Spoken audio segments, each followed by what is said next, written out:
Hello and welcome to episode 94 of The Imperial Truth. I'm Greg. As always, joining me is Neil. Hello, Greg. Hello, Neil. How are you doing? Not bad at all. You? Yeah, mustn't grumble. Just plodding along. Before we go anywhere, let's talk Element Games. We're not far off the pre-release of Kill Team now. So if you're into 40k, that's the new hotness. Or if you're not into 40k, it's a way of playing it fairly. In fact, I've seen quite a few people who are like, don't have the time for 40k. I play other systems, or just don't have the time for miniature gaming. But Kill Team is a possibility because it's a smaller game, a true skirmish game, I believe. Have you seen that the board is the playmat you get with it is a weird size? No, I haven't. I haven't seen much about it at all, to be fair. So it's like it's a few inches under 3 foot on the shorter length, on the long sides. Oh, right. Across the table, as it were. Apparently, it's designed to fit like the office type tables that, or the size of tables that you have in game stores and things like that. So, oh, sweet. Yeah. So there's a lot of people who are looking into that as an alternative 40k, or just because they love it and think it's cool. And plenty of stuff still going on with Age of Sigmar and Necromunda. The Cawdor guys should be out soon, very soon. So keep an eye on that. And if you pre-order with Element on the week's pre-order, you get an extra 5% off, usually 25%. Or 20%, isn't it? 20%. I thought you were being 20, a bit generous there. I was being a bit generous there. Spending their money for them. I'm a bit knackered, just going for football training. Mine's all over the shop. So, yeah, you can get 20% off in that pre-order week. And I've just put in a little order for little bits and pieces. Yeah, it's so easy to go in that store and get little bits and pieces now with this hobby, isn't it? And then all of a sudden you find you spent 70 quid because you bought so many little bits and pieces. That's the thing. I mean, I've been trying to get my hobby mojo back. And so I thought the best thing to do, apart from sitting here and doing a little bit painting a Space Wolf, is to try and plan a Golden Demon entry, because I find that really sort of gets me going. Yeah. And started looking at different models and thinking of ideas. Came up with a cool idea, and then thought, do you know what? It's one of these models where it's part of one of those bigger sets. You know, where you get 40k, and then they do you have to buy all 3 models to get the one you need. And I thought, do you know what? I'm just going to shoot to Element Games to get that. So I'll be placing that order this weekend. So no doubt it'll be on my doorstep before I know it. Excellent. Yes, and to support the show, all you have to do is go through the link that's in the show notes, or click on the advert that's on the webpage. Nice and simples. And of course, it's getting closer. Adeptus Titanicus is getting closer. I'm sitting there with a bit of credit at Element at the moment, just waiting for that to drop. That is my one thing, actually. I thought to myself the other day, it's going to drop at the point at which I don't have the money to buy it. Yeah, probably. I mean, at the end of the day, you don't have to buy the whole thing straight away. I mean, obviously, this Grandmaster Starter set, or whatever it's going to be called, I mean, there's some talk that that's going to be a limited amount. I don't know how true that is. But at the end of the day, you can pick up, you'll be able to pick it up, like the rule book, and then the toys as you go anyway, so...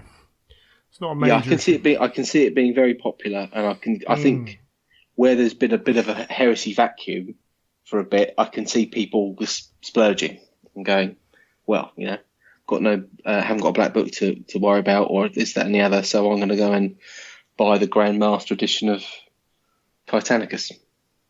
Excellent stuff. That's what we like to hear. So, you said you're painting a Space Wolf for a special project. Is that indeed the extent of your painting? Pretty much, yeah. Pretty much. I took the World Cup off. Was my plan. It was too hot to paint, and there was too much to watch on telly. Yes. And I just thought, this is just not working. I'm not going to stress about trying to get an hour in a night when there's so much going on. So I took a bit of time off, and I'm trying to get back into the swing of things now. It's a little bit cooler tonight than other nights. Yeah, definitely. So, I thought, you know what? I'll get the paints out and see where I go to. And I think in some ways this Space Wolf is a nice thing to kickstart a bit of hobby mojo, just because painting power armor is almost like it's the most relaxing painting I think you can do, because it's just so simple. And because it's not, it probably helps that there's no pressure on you to paint it to the level you normally paint at.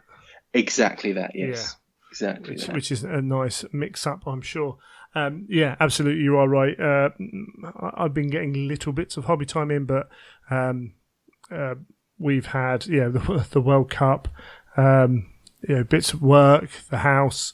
Miss has been busy doing stuff. We've been socially fairly busy, and then we also had my grandma died the other week, so we've been not. She's best part of 94, so she had a cracking innings and all that. So it's not like it wasn't unexpected, but it's amazing how much stuff you've got to handle when something like that's done. Especially if you're involved with sorting out, because my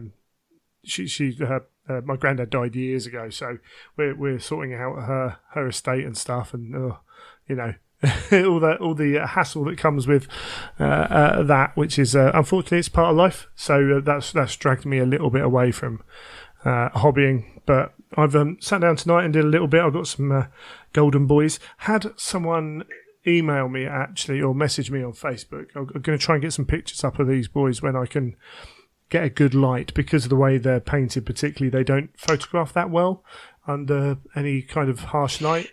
Metallics can be really awkward because of the shine. Yes, absolutely. So everything else. We talked about it last episode, and we talked about it before anyway, the tarot technique.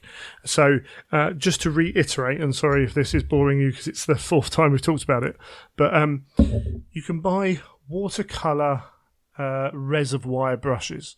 So these are brushes that basically work like a fountain pen. They have, as I say, a reservoir. You screw the brush on. It's an acrylic. It's an acrylic kind of brush head, and basically you paint and it feeds through. You can give it a bit of a squeeze to control if you need a bit more wash on your brush, but it's really good for washes. Mine's in front of me. I mix a Reikland Flesh Shade and Reikland Flesh Shade Gloss straight into the reservoir itself with a pipette, because it's nice and easy. And the reason I mix those two is basically because Mark Bedford and Paul Norton do the same thing. It helps. It basically allows you to do both of those parts of that wash, so it allows it to settle in the crevices nice, like the normal Flesh Shade, but on the flatter parts, it still gives that bit of a gloss.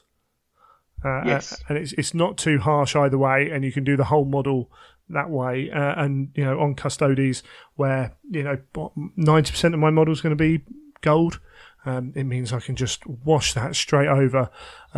And frankly, you can leave it like that if you want. If you're doing tabletop standard army, there's nothing wrong with it, is there? No, I mean, I must admit that's the one beauty of that technique, and the fact that Custodes are mainly gold, is you can get away with. You could probably knock an army out at a weekend, really, because if you've got get that gold layer down with an airbrush, you can literally go over it with the watercolor brush, and you're there, aren't you? Really? Yeah, you've done 90% of the model. It takes me a while to then, just because of my speed, the plumes, the little dangly bits as they are dotted around, and then do the sword and what have you, and the gems, but there's not a huge amount. So that's the system. I will try and get some photos up when I can get. I probably need to find my light box and set that up or something, or get them outside and actually take them in some natural light. But I'm sat here with another 5 on the table, and it's a case of half hour just to go, even for me, to go and wash them all down. Bosh, and I'm using Retributor Gold out of a spray can as well. So once they're done, half an hour, and then all of a sudden I'm on the detail bits. It really does speed things up. So do you know what I was thinking of trying at some stage as well? What's is that? Seeing what they work like if you thinned a paint down, say a paint that you were mass painting something that you didn't want to airbrush because it was too, like the airbrush would have been too all over and you need to concentrate slightly more, Right. taking the small version of that with some watered down paint and just see if you can control paint with it, if you can get coverage that you would need to, just as an experiment, not really to sort of say that it does work, but I think if you they are so handy, yeah, it just would be great to use them for other things as well. I'm probably just going to keep it for washes. I understand what you're saying. I think if you buy the right airbrush and you practice with it, you can control that paint enough anyway. And a small amount of masking. So again, I tell you what, the one thing that you hate masking. When I got my airbrush, and I thought, oh, this is going to be great. It's going to be such a great way of speeding things up. Was then realising what a pain in the arse masking everything off is. Yeah, it can be, and that's where for me personally, I'm looking at let's get those first layers down and mask easily, and then hopefully I can use the brush to go over anything. That's kind of my attitude towards it. Where I'm not a huge fan of masking everything, and I'm not the best with an airbrush. How can I take this model, do my airbrushing first, so that I can cover up the mistakes with the brush as I'm painting it. Yeah. So that's the other way. But yeah. So that's cool. So I've been doing a little bit of Custodes. I'm using these at an event down in Eastbourne at the end of the month. I think it's only couple of weeks actually. In fact, it might only be, it's a couple of weeks. So I need to, luckily there's only 16 Custodes I've already done. No, not even 16. I think there's 10 in the army. So I've already done 4. I've got 5 more on the desk, which shouldn't take me a huge amount of time. So I'm getting through them, which is a nice feeling for once. Yes, it's always. I think there is that nice feeling when you get to the end of something and you get to look back at what you've achieved. Yeah, I think that's sort of the best bit, really. There's an end. There's always more in the shelf. That's the problem. That is the problem. Yeah, there's always another model to paint. I will say I got to use. I backed Kickstarter, and you purchased actually from the shop for the same Kickstarter, which some people weren't happy with because you guys who purchased from the shop, due to the vagaries of how the delivery of the Kickstarter worked, got your stuff before a lot of the people who kickstarted the project. But yes, I literally just went on the website of said product of the wet palette, the everlasting wet palette, and just went, oh, do you know what? I'll give this a go. And then I ordered it not that long ago, probably about a month ago, I would say, maybe a month and a bit. And then it turned up, and then you were. Found out that obviously a lot of people are still waiting for theirs. So we're talking about it a lot because this has been seen a lot around on the internet. Do you use a wet palette normally? Well, I've recently, I would say within the last year, started using a wet palette. Okay. I painted most of my models without for a very long time. After I went to the Richard Gray course, I started using a wet palette. And I only use it just for keeping paint moist, really, not having to worry about constantly going backwards and forwards from pots. Yeah. So it was one of those things. I had a little homemade wet palette, nothing special, very easy to maintain, and I bought this just to think, I've been very keen recently on upgrading my workspace. Sure. If something looks a bit shoddy, or I think I could use something better, then I'm going to go out there and find out what that better thing is. So this was one of those sort of purchases, and I mean, ultimately, I know we're probably might talk about it a bit more, but at the end of it all, I went, yeah, it's a wet palette. Yeah, it absolutely is a wet palette. This isn't going to revolutionise wet palette design. There are hopes for them that the idea, it's called an everlasting wet palette because they want to have it where you never need to change out the foam that you're using or anything like that. They're not there yet on that. And if you use a homemade wet palette, I can hear people saying, oh, you don't need to buy one of these. Well, you don't. You can use a homemade wet palette, and if that works for you, that works for you, and that's fine. As you say, though, this does look better on your table. Yes, For it starters. looks a lot more stylish. It does. It's. I actually think it's a good product. It feels to me better. I don't quite know how than my privateer press one that I used to have or still have somewhere around. This feels like a little bit of a more quality product. I've only used it a little bit, but it feels like the paint sits better on the palette itself. And I don't know whether that's just the way they've designed it or what, or luck or anything. I don't know. But yeah, I've been finding it quite easy. Although it has dried out pretty much of water at the moment. I am wondering, because on this wet palette you don't get both sides of the paper wet.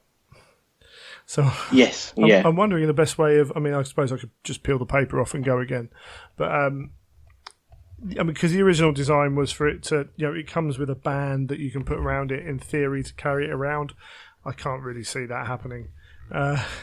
Not with water in there and stuff.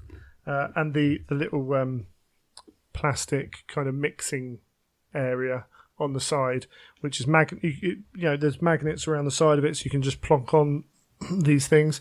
Well, I dropped mine, and those magnets flew out of there straight away. So I've had a few people complain that the magnets have fallen off straight away, and I did feel as though the magnets were a bit weak for holding it on. So I clipped it on, right, and this is just for getting it out of the box. Clipped it on, and thought, oh, this is cool, and then picked it up, and then that part fell off, and then just hit the floor. Oh, okay. And I went, oh, that's not particularly strong, and it won't hold itself on. It seems like the magnets are well put into the body of the thing. It was just that little piece that I wasn't going to use anyway, so it doesn't bother me a huge amount. But I thought that was quite good. Just, it's one of those things. A lot of people are going to sit there and, as I say, you don't need to spend money on a wet palette, and they might well be right. But I'm one of these people who are like, you know what? I'd rather go out and buy one. As you say, it looks better on the table. There's nothing. I don't know what it is about having like kitchen roll laying around. It just annoys me. It's a completely irrational thing. It just does. I'm a bit sort of like, I like everything in its place and looking neat and tidy. And this does look a lot more neat and tidy. It's not without its faults, Yeah. I think the foam, they could have made the foam fill the bottom tray better. The paper seems absolutely fine. Yeah. And you're right about the drying out. I used mine for the first night, and then I thought, this is almost dry. I better try and top this up. So I tried to get a little bit of water to sort of pour in the corner, and then I ended up getting on the paper, and then it spilled onto one of the paints, and the paint then spread out and then went over the paper onto the sponge, and then I was like, oh! So I sort of like had this panic. So maybe like a little notch or something that you could pour water into to get underneath the foam or something. But there's lots of things it could be improved with. I think my major thing is that Kickstarters I do have this problem that obviously there's a long period often between when you back them to when you get something. Yep. In between that time, there's a lot of talking about the product, a lot of promotion about the product. Then when you get that product, it's can be a bit of an anticlimax. And I think then people sort of look at it and go, oh, this is not anywhere near as good as I was promised. But it's that whole sort of, if you had just seen it and purchased it, you'd probably be very happy with it. But if you have then waited 6 months for it to arrive, by the time it does arrive, you think, oh, blimey, that wasn't really, as good as I thought it was going to be. Yeah, that can happen. And of course, one thing to remember whenever you're kickstarting is you're not purchasing a product. You are kind of supporting, you are, what's the word for it, investing in a company without expectation of return. Your return is usually whatever they set as their goals, but there's no guarantee of that. So, yeah, the idea for this was, as I say, to have that mold-resistant thing which sits in there forever. You never need to change it. And, they had some grandiose ideas which possibly are a bit far-fetched, actually, if you sit and think about it. Maybe, maybe not. But for the price we paid, maybe, at the moment, a bit too hopeful. But you know what? If it helps them develop a better project in the future, maybe I'll buy that. So it's all good. I just thought I'd mention that because I've seen a lot of them around, a lot of painters picking them up. Yeah, I think a lot of painters have picked them up. I think that, it's been good to see, obviously, a lot of people supporting hobby products because I think that's always cool as well, when someone goes out of their way to create something. Yeah. It also gave me some fear of the brushes that I'm sponsored by. because I could feel a similar sort of thing happening. End of the month, people start getting their brushes, and people start going, "Oh, these brushes," because that whole sort of thing, as I said about the, people expecting too much from what effect, they'll go, "Well, these are just brushes." Yeah, absolutely. Yeah, they are. They're not magic brushes; they're just brushes, and they're not going to paint your models for you. They're not going to paint your model for you. You still got to be able to do that yourself. So that was sort of, I was sitting there thinking, do you know what? I can see a similar thing happening in the future. Yeah, most people are reasonable. I saw Caleb from CK Studios finally he got his out and was very impressed with the Artis Opus brushes. It was nice to see, because obviously he's been with David Soper has joined the is he? His signature artist, and Caleb as well. So two new people onto the team effectively. So they're doing something right. They haven't just bought you, so that's good. Okay. One thing I did want to mention, our competition for the old school, was it the retro land speeder? Yes, it's still open. We're gonna announce the winner for next episode, so we'll probably end up recording just before, so probably 28th-ish of July, and we'll call it on that recording date. So don't wait around and miss that. Get your entries in early, and if you want to get an entry in, you've got a very, very, very good chance of winning. So our Patreon sponsors supporters do get entry into our competitions, which is handy because we've had about 3 emails to the right address. We did have someone email to the wrong email address saying the right email address didn't work. It does work. I've tested it. So it's contest@theimperialtruth.com. I'll put it in the show notes, but that's contest@theimperialtruth.com. I'm not going to accept any other emails, any Facebook entrance, any Twitter tweet DM entrance, anything like that. It has to go through that. I'm not searching around the internet. But this is what, a 48 quid prize? Or something like that. Right. I like them. They're cool as well. I know you're not keen, but no. But we're going to ship it around the world. Whoever wins it is going to get it around the world. For the sake of sending an email, you can. It makes me laugh when I'm sitting there looking at it. And up to a while ago, there were only 2 entrants. I was like, okay, fair enough. So get your emails. It just shows you how often people, I think, well, I won't bother entering that because there'll be loads of people. What was the point? Yeah, and it happens all the time. So feel free to crack on with that. Yes, excellent. Shall we talk about what's been going on in the Heresy? There's mainly not a lot. So that concludes that section. Well, we've had some last chance to buys, which, although not directly Heresy, there's a lot of the Renegade stuff, like the Rogue Psychers, the Renegade Ogrins have gone up. So there's some really cool models in that. I can understand why they're going up if some of the other stuff's gone up as last chance to buy. So you might want to head over there fairly quick. And I think that's been about it, hasn't it? We've got the Peltas squads and the Hoplite squads on new releases, but I can't remember when they came out. It seems to me that's an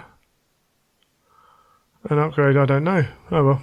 I thought they came out ages ago. Yeah, exactly. I don't know what they've done to them. I've literally just gone on to, just come out. Whatever. It's been quiet, but then we know we've got. So this will come out the day of the open day, either before or after. Who knows? So you'll have seen what's been going on there. We'll talk about that next show. Hoping for Scoria. So I would have thought so. We're going to get a whole kind of wave of new things to look at. But the last 3 months, we haven't had a lot come out, have we? No. Still waiting for that wave. We've obviously had the FAQ. We'll be talking to Ben Williams on the show about the FAQ because Ben's one of the better kind of players understanding rules and the way they work in this game. He's one of the better ones on the UK scene. So I thought I'd grab him on to go through that. And that's really good. It was nice to get that out and interesting to see what was left off.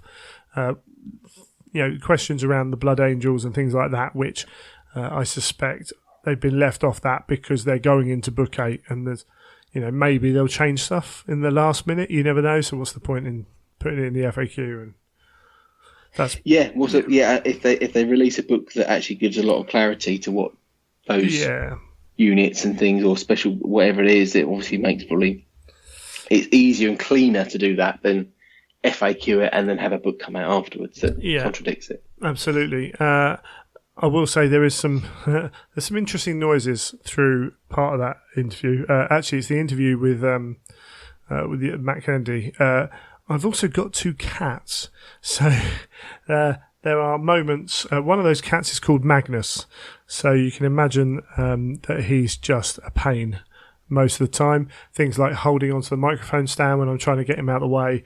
At one point, Willow knocks over a bin. So there are some noises. So forgive our cats for that.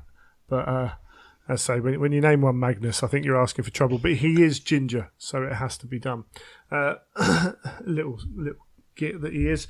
But the other thing we've had recently in terms of Heresy is more Warhammer TV. So this Thursday, the most recent Thursday to recording, we had another session on Warhammer TV. They're doing a Tale of 4 Warlords involving, I'm trying to remember who's in it. So Kerry, the presenter, she's doing Salamanders. Bax, who's on there, is doing Blood Angels, and Nuj himself is going to be doing Dark Mechanicum. I can't remember the other chap's name, and it's really going to annoy me. And he's doing Night Lords.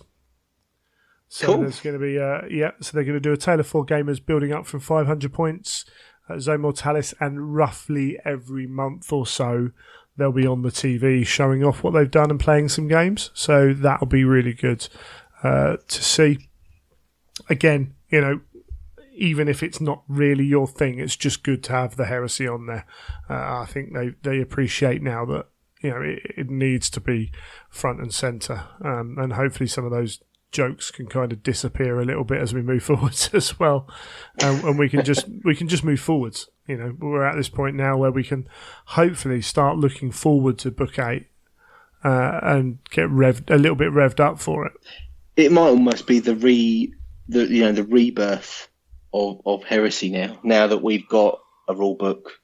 We know where we're going with it. We'll have hopefully new models, new rules, all that sort of stuff. It can start again, can't it? Everyone can get excited about it. I mean, unfortunately, humanity we have a tendency to always kind of hold on to what's gone on. Part of me is like, right, okay, there are still issues to be looked at. There are still questions. I've got to sit and go through the FAQ and rewrite the event FAQ. We talked about that with Ben when we do the interview. But let's start now. Let's move forwards, right? We've got a rule book. We've got an FAQ which answers a lot of the issues we've had, and extrapolate. You can extrapolate off that to other issues as well, and kind of get a general consensus of what to do. Right? So cool. Warhammer TV are supporting Heresy by showing it. So let's take that. Let's move forwards, and let's go forwards and look forwards as well, and not kind of look back too much. And I know you've already spoken, obviously, about there'll be a segment later in depth about. But I was really pleased to see that there was also, the drop pods, how they've been changed, and so it wasn't just going to clarify some like FAQs and some little tweaks. I felt like those sort of changes were sort of big, sort of okay. We see what some people have problems with. We're going to make some big changes to rules and how things work. Yeah, we talk about it with Ben later, but it seems like they've hit a lot of negative game experiences or issues of real contention. So I don't mean like does Cassian Dracos count as does he count as a proper dreadnought, or is he just unique or whatever? There are some little ones that get argued about, and you sit there and think. Sometimes you sit there and think, do you really need to argue about this? Like, not that it's clear or not necessarily, just does it matter? Yes. We most of us profess to play this game for the narrative and that, and then sometimes, and we've all done it, and I've done it. You find yourself arguing about a silly little rule, and at some point, I've been in games where I'm like, well, actually, it does work like this, and kind of like, but you know what? Whatever. So I can see that the person across the table is adamant that it doesn't, and actually, what's it going to affect? And I've lost a couple of games just by going, you know what? Let's just carry on. Let's just do what we need to do. It's not like, and that's the fundamental difference when you're not in a tournament with a ranking or something like that. You can sort of let these things go a little bit. It's not saying that every time, but and it can be frustrating, but it doesn't happen very often. But let's all just kind of, when we get to that point, look at why we're playing the game and just work something out off that. But yeah, it's all good. And you know what? Even Privateer Press, they were making games absolutely designed for tournaments. You still get questions. You still get slight interactions that don't fully work properly. It's going to happen. When you then take a narrative game system like the Heresy, you're going to get more because there's less emphasis on being ultra tight.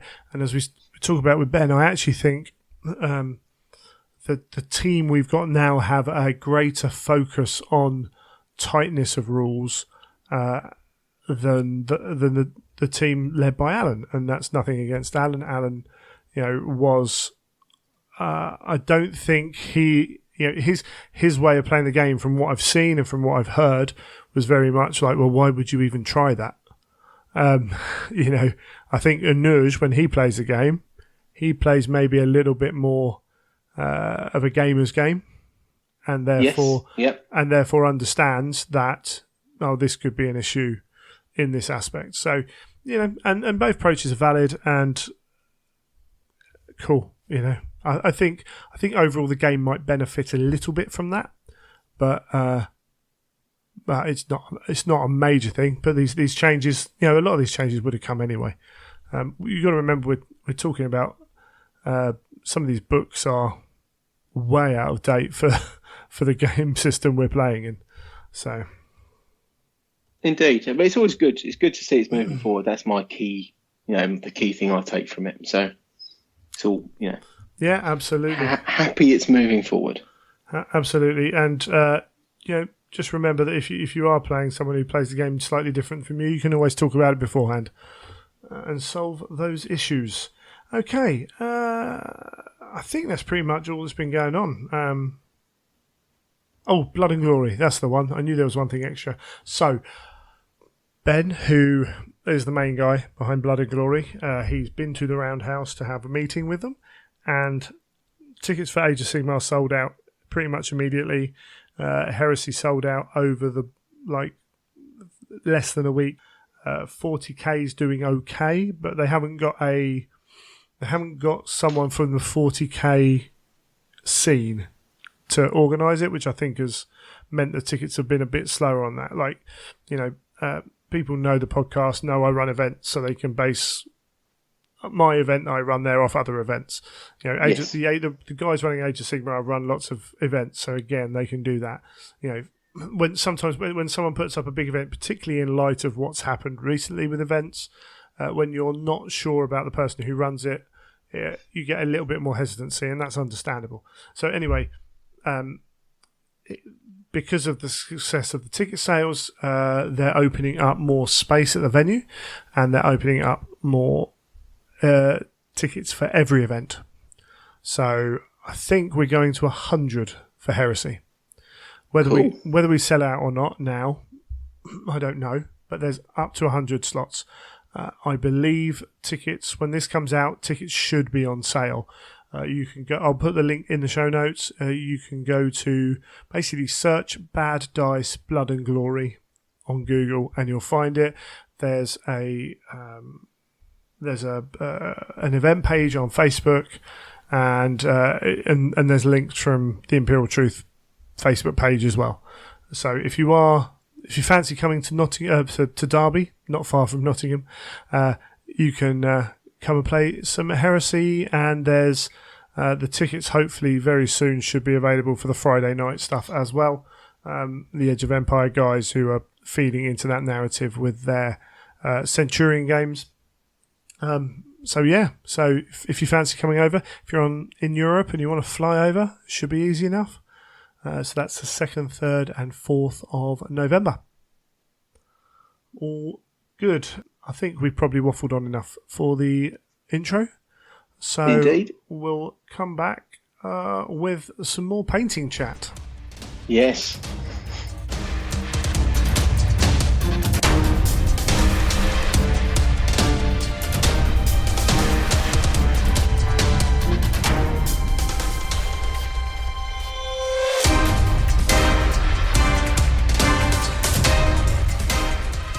Okay, so joining us now, we have a special guest. Neil, do you want to introduce him? Yes.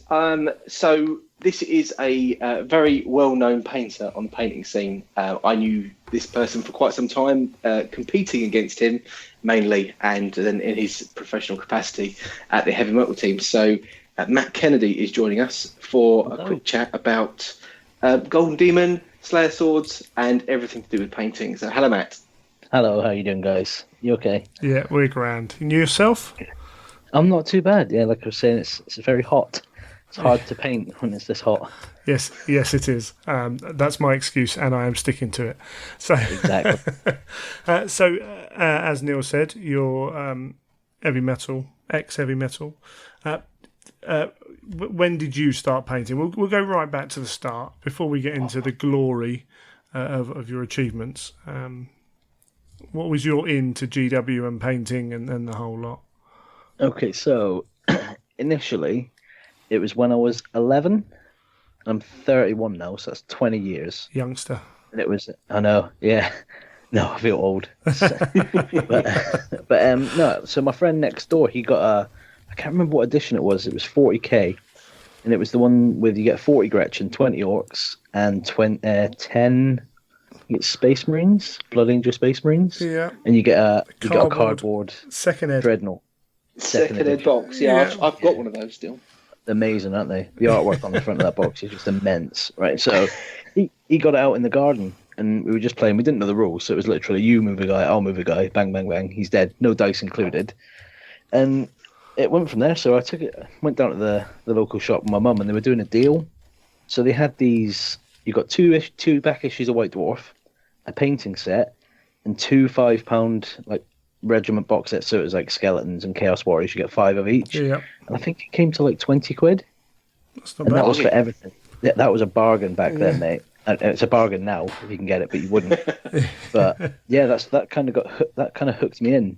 And then a year later, I was entering Youngbloods and Golden Demon. A year later, Wow. so only a year into your precocious 12-year-old. Yeah, I started young, but I really took to the painting. The gaming, I love all the backgrounds and everything. Sure. The gaming, I understand why people love it, but I just can't get into it. Fair enough. Yeah. What puts me off sometimes is people get so precious with the rules that they argue about it. And when you go into a store and they're arguing about half an inch about a charge or something like that. With me, if it was a game, I'd be like, nah, so let's just go in and see what happens. But some of them get really defensive to the point where I've seen people shouting, and I was just like, nah, I don't want to be part of that. But I'm just like that with the painting. I'm quite pedantic. I like everything as micro as I can. But yeah, so I just started entering Golden Demons and Youngbloods and stuff like that when I was 12, I think it was. Wow. And I did quite well, so I carried on. So did you win at Youngbloods when you were entering? I'm proud to say, Neil, that I won 3. You won 3. Oh, no. I won 3, mate. I entered, I think 2 Youngbloods and didn't get anything in Youngbloods. So I started my career how I carried it on. Rubbish. With many losses.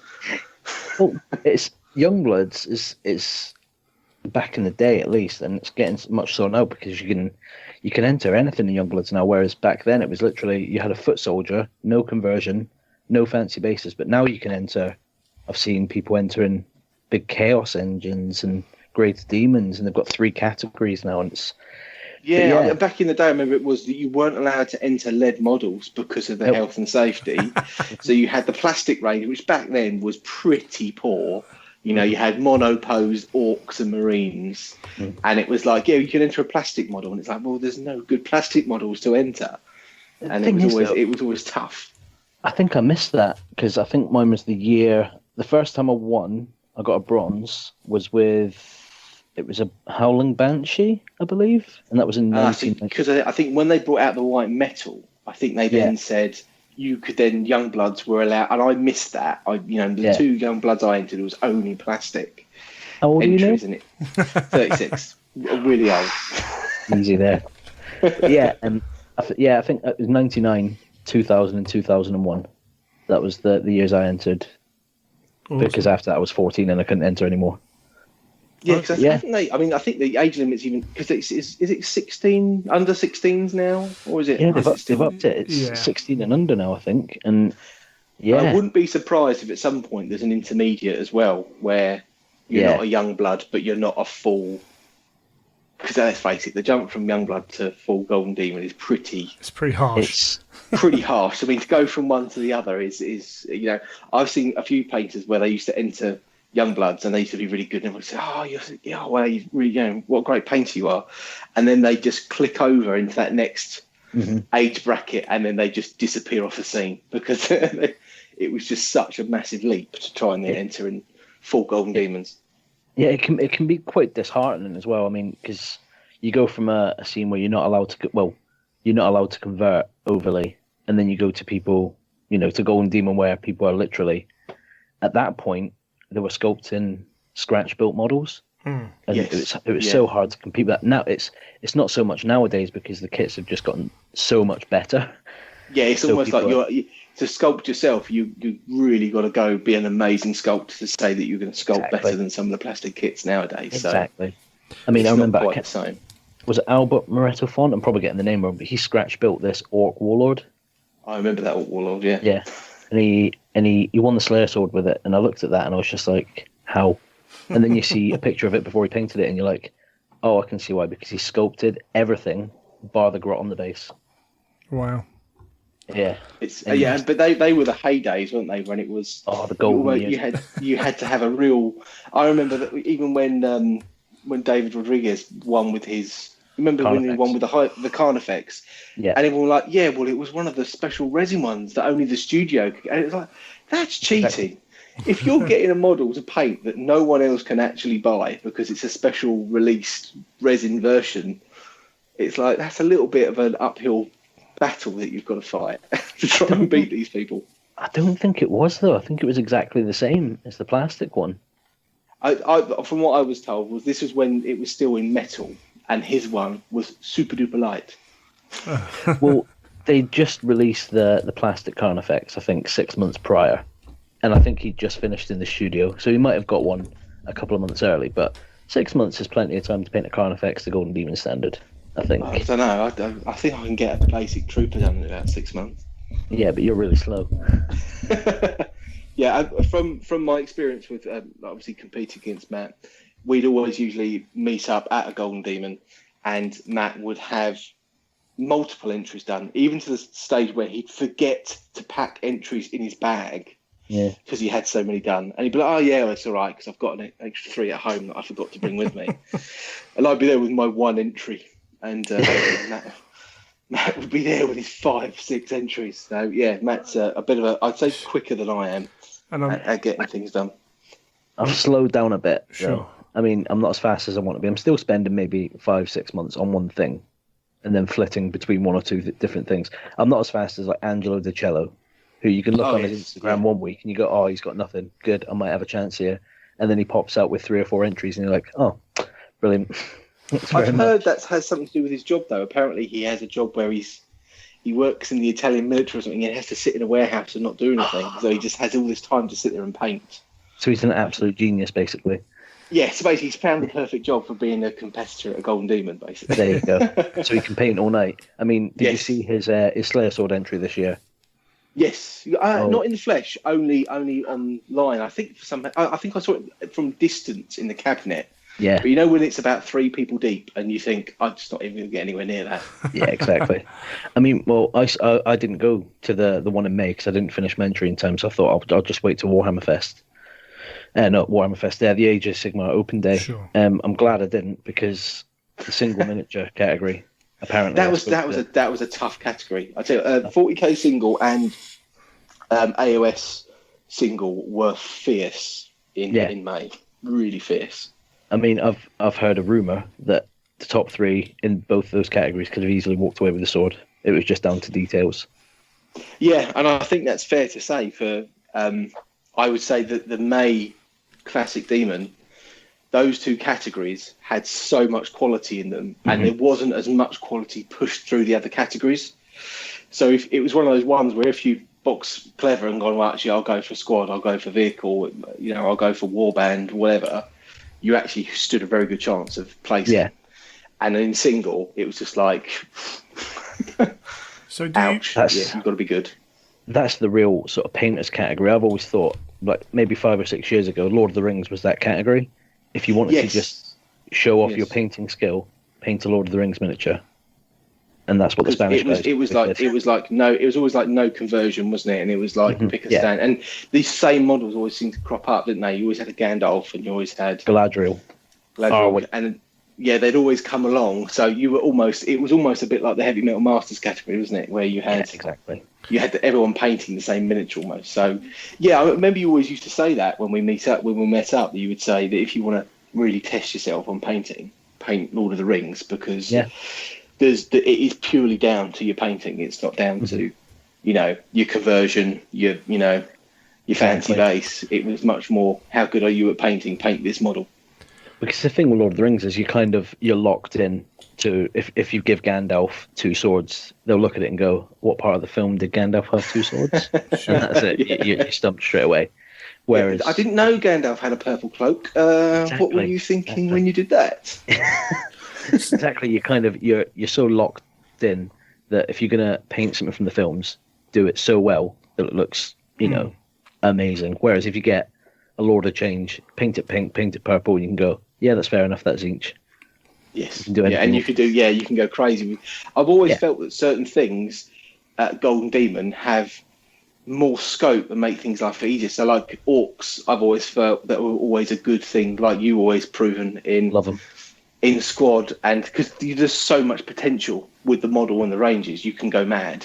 Exactly. And I always felt Chaos was very much like that as well. So you'd see a Chaos Demon, and you put your Space Marine next to it and go, well, that's just not fair. How can I make my Space Marine look better than that Demon? Because that Demon's got all crazy colours all over it. Exactly, but you've got to paint those colours well. I mean, you can have the best painted Space Marine in the world, and you can have use a great Demon Lord of Change again. You can have them sitting next to each other, but there's so much more surface area on that large miniature that you can. Yes. What's the better word?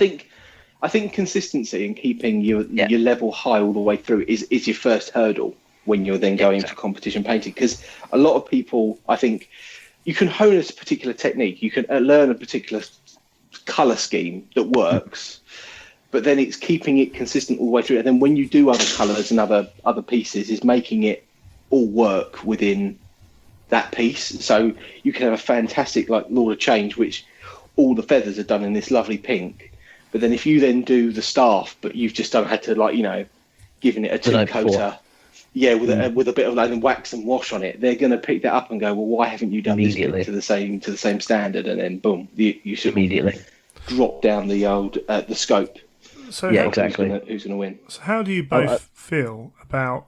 So you talked a little bit back then about it always seems to be that single miniatures where the winner comes from. Whichever thing we're looking at, that's how it feels from the outside anyway. And I understand there are good reasons for that. But how do you feel about the new judging system that they're bringing in? Does this create that second man where you are trying to push yourself even though certain names might be coming every time? I think at the end of the day, I've heard people talk about it's always the same people winning, but there's a reason for that. I had a conversation with someone on the day, and they were like, "It's always the same people winning. I don't understand it." I think it was David Soper I was talking to, and he gets quite a lot of stick. I think someone not necessarily had a go at him, just mentioned that they're always going to pick your stuff because they know it's you, and that's not the case. If you ever sit on the day, I was lucky to sit down, and he's doing a Tidecaster at the moment, right. And I sat down, right? And you can look at it online and look at all the pictures and everything, and you go, "Oh, that's amazing, that's amazing." But it's not until you have it in the flesh, in your hand, that you go, "Oh my god, it's flawless. Everything's perfect. It's flawless." There is, I think, Soper's a funny one because I think when he posts up a lot of photos, a lot of how to's, work in progress shots, but I don't think his photography gives a very true likeness to what he's done. And so many people have his colours look very pastel in his photography, and then people looking at, oh, okay, yeah, but then when you actually hold his stuff in the flesh, it looks completely different. It obviously looks the same, but it's so much more vibrant. And then I think that you just don't get enough from when you look at people's stuff online or with photography, and you don't see what the judges are seeing. And then when you really do a like for like comparison, if you had them all out in front of you, you can tell straight away who the top ones are. And I don't know whether or not you spoke to the judges, but you know the new system they're bringing in with the different levels of consideration. So you've got the finalist, which is your first cut. Then they've got the next cut that they do before they even bring them to the table. So then those are they're the possible winners. They go to the table, and then there's an immediate cut after that. So you've got your commended entries at the very end. Right, I understand. You've now got multiple stages, and I think that there is a definite thing with when you're looking at Golden Demon, you're looking at stuff in cabinets and you're looking at stuff online. People will say, "Oh, that's amazing. That's really, really good. Oh, you know, this is, you know, you've done fantastic. You could win a demon, and that's your place, etc., etc." But when you look in the day, you get that first cut. Relatively simple to get the first cut, I think. As long as it stands out and jumps out at people, they'll give you a sticker. They then do that next cut, and that's a bit more brutal. That's a bit sort of like, if we don't think this is going to win, we're not even going to bring it out of the cabinet. So that's quite a brutal cut. But then they've also then got the commended entry, and to get the commended entry, it's got to have been you know, razor close to winning. Like they couldn't decide between third and fourth. Like, oh, we don't know. Okay, that's going to be commended. That's going to win because we just like this little piece. So that extra level, I think, has brought in some more challenges, but also shows the level that, you know, some of this stuff's painted at, because you don't really see it until you actually, like you say, you hold it in the flesh, then you can really see. And if you line them all up, you might be able to pick out David Soper's because you recognise it, but you would see the different level of quality that he brings to the pieces that he does.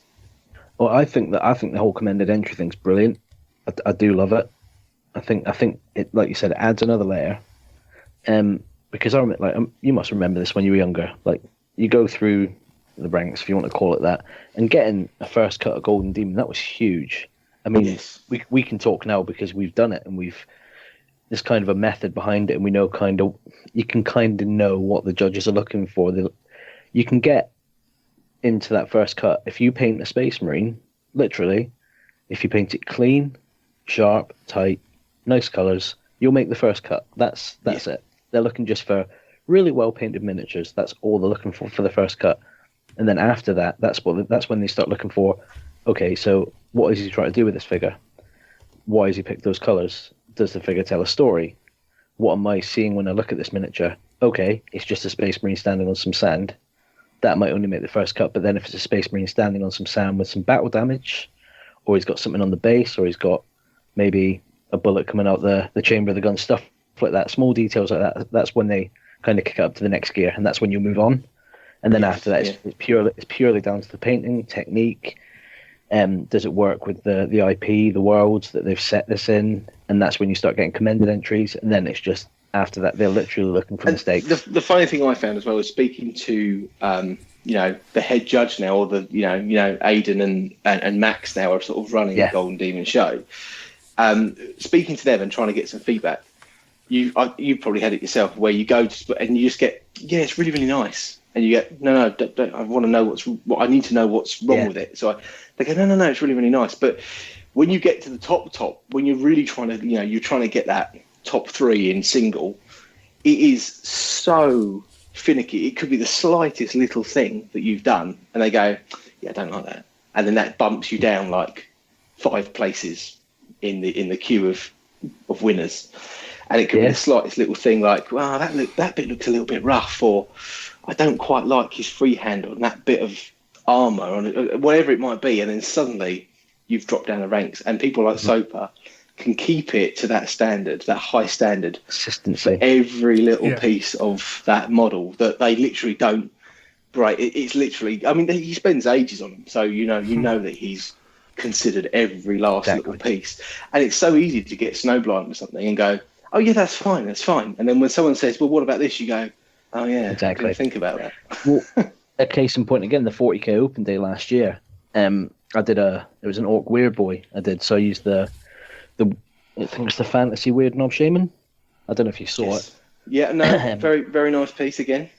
So I did loads of conversion on it. I think a certain Mr. Soper beat you in that category. I think he did, but he always wins all of them.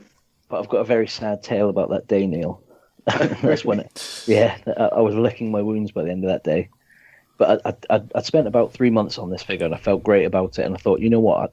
You get an inkling, you get a feeling about a figure that you've put so much effort into, and I don't think there's anything wrong with that. You can just think, do you know what? I think I might get something here. And all through the day, people were picking it up, taking away, photographing it, and that's when you start getting a little bit of a buzz. Then David Soper walks in, he shows me his miniature, and I think, okay, fair enough, hats off. It was flawless. It was I think I call it the Blight Stalker, and it was one of the plastic Plague Marines from the new 40k set, and I just thought, this is amazing. And then they kind of lined the two up next to each other, and I was like, right, okay, I think I might have a trophy, which is great. And then went up, bronze went up, I can't remember who it was, and then silver, I got silver, and I went up and I thought, that's brilliant, fair enough, David Soper. And Daz, he shook my hand and he went, mate, you were so close to the sword there. Oh. And I was like, and I just went, really? And he went, yeah, but it was David Soper, wasn't it? You saw his figure. And I was like, yeah. And I just shook his hand, smiled for the camera, and waved. And walked off. I'm sorry, carry on. And then I went up to the judges after, because I think it's even if you are winning stuff, it's always good to get feedback, because you can always get to that next level. You can always push yourself further. There's no point in just resting on your laurels. Just keep pushing yourself further and just dazzle with the next piece. Just keep going, learning. Okay, so I went up and went, so can I just get a bit of feedback? And he went, we loved it. We thought you were going to get the sword. However, I don't know if you know the Weird Boy figure. He's got like his body separate, and then his tunic kind of slots onto his shoulders. Right. And they went, so they turned it around and went, there's a gap running down from his shoulders where his tunic meets. And I was just like, they look for so so you turned it, and then you saw it for yourself for the first time, or was that something you knew was there? I knew it was there because I finished that figure at 7:00 that morning. But then I turned around and went, do you know what? Fair play. And then saw David Soper's, and I looked everywhere for mistakes. I looked on the base. I looked around, even the black rim of the base. Like if people sand it down, you can still see where they've kind of sanded it and sprayed it black. Flawless. It was matte finish, perfect. It was beautiful, amazing. I think so. I'm not a painter, but I've looked at Golden Demons for a long time. Listened to Neil talk, had various people on this show and everything else, and you can compare it to a sport at the end of the day, because you are putting in the hours behind the scenes, learning, trialing, practice, and then you're going to these events. And I like the new system, the commendations, etc., because that gap between, if I was to enter Golden Demon, I'd be delighted to get, put through to that first, get that pin, get through that first round. Yeah. And everyone should, that's an achievement. But then I know that in my head I'd go, well, there's no point going any further. And what this does is it adds that encouragement to those people. Next level to aim for, which I think is important, because I think that's where the mini demons. I wasn't a fan when they announced the mini demons. I know you were. But since they've been doing them, I think they're great, because it's a way for bringing other people into the painting competition world, because exactly the only way, if you only have the classic on, there'll be so many painters that will go, I'm not even going to try. I'm not even going to bother, because it's just too hard to win at this competition, because the top boys are going to take all those prizes. I'm never going to get anywhere near them. But this sort of adds more competition, more ways for people to enter. And I do like a bit of a theme, and because I used to love the ones they did where it was, this is Golden Demon Space Marine, this is Golden Demon Enemies of the Imperium. Yeah. Because it almost gave you a subject matter to aim for. Because my biggest problem, I don't know if this is how you come to it, Matt, but my biggest hurdle sometimes is trying to think what I'm going to paint and choosing the model. Exactly. And once I've set myself on a model, I'm actually quite happy that I then build a story around it, and that's how I'll then do the base, and that's how I'll come up with the colour scheme, etc., etc. But my biggest hurdle is choosing that model. Whereas in a mini demon, sometimes it's been narrowed, because if it's AOS, you've only got the AOS to worry about. When it's heresy, you've only got the heresy things to choose from, and it makes my choices a lot easier to make. So I find the classic a headache, because if I go, right, I'm going to do a 40k squad, and I go, I'll do Genes to the Cult, I like those, and then I'll pick a box up and go, do I do these? And then I'll look at something else and go, oh, they look cool, maybe I'll do that. And I sort of flit, and I can't make my mind up of what I'm going to do. And that's my biggest problem. Whereas, it must be nice to be able just to sort of, like Soper, go, I'm going to paint that one model out of that box set, and bang. And paint it perfectly. Bang, they'll paint it perfectly, job done. Because I know that I just can't do that. I want to try, I'll start it and then be thinking, I should have done something else. Sure. I should have done that model. I should have done that unit. What am I doing? Yeah, and so your mini demons, as we like to call them, and this new system are like your divisions, as you will, and you can take pride in each step that you go, and I think that's brilliant for encouragement for a wider audience. And as you said, the same people do win, but that's because they're those people who not only have the talent, but they have the dedication. They take the time, and at the end of the day, right at the end, like any top sport, it usually comes down to who makes the fewest mistakes. And that's exactly something. I do agree. I mean, I remember going to Games Days. Back when half the people went to Golden Demon just to get entry to Games Day half hour earlier. Absolutely. And I distinctly remember, so and so's won the sword. He's part of that clique, and it's like, well, if your best painters are talking to each other, they're learning off each other, right? Then is that a clique, or is that just the good guys stepping up their game and not resting on their laurels? Yeah, it's part of what you do, isn't it? The thing is, I mean, if you do win, you're going to meet those people. That's just the way it is. But if you were to speak to these people on Facebook groups, 9 times out of 10, they'll quite happily share all their knowledge. I mean, you're kind of spoiled at the minute, considering we've got obviously the age of the internet. I mean, if you want to learn how to do non-metal metallic, type it into YouTube, you'll get about 50 videos telling you how to do it certain different ways. Maybe they're not the best videos, but it's a starting point to have. Absolutely. Whereas I remember back in my day and your day, it was the heavy metal masterclasses. I remember it being worse than that. I remember it going into GW, buying like a metal land speeder and going, how am I going to paint this? Okay, I'll look at this picture on the box and try and work out how they've done it. Exactly. And just getting paint and just doing that, and adding a bit of that and just whack it. And then it was trial and error. And it took to get, I remember the one day I learned sort of like a layering blend. I had a Catachan jungle fighter, and he had his chainsaw. And I went, right, I want this to go to red to yellow, but I don't know how to blend, so I'm just going to paint the colours on in bands, slightly lighter each time. And I did it and went, oh, I've worked out how to do that. Yeah. And then suddenly it was like a little click, but it was trial and error. It was just keep going at it, and finally finding something that works. Whereas now, like you say, you can tap into YouTube, a blending technique or something you want to learn, and there's loads of people there telling you how to do it or giving you advice and stuff. And you just never used to have that. And you see painters now that start off, and in 2 years' time, they're picking up their first demon, and you're going, 2 years? It took me like 15 years to learn how to do this. So, Facebook groups as well. There's one Every Metal that I use. It's pretty good. And the amount that's quite a big community now, that one, isn't it? That's quite large, that group. That's about 16,000 people. That's a lot of people.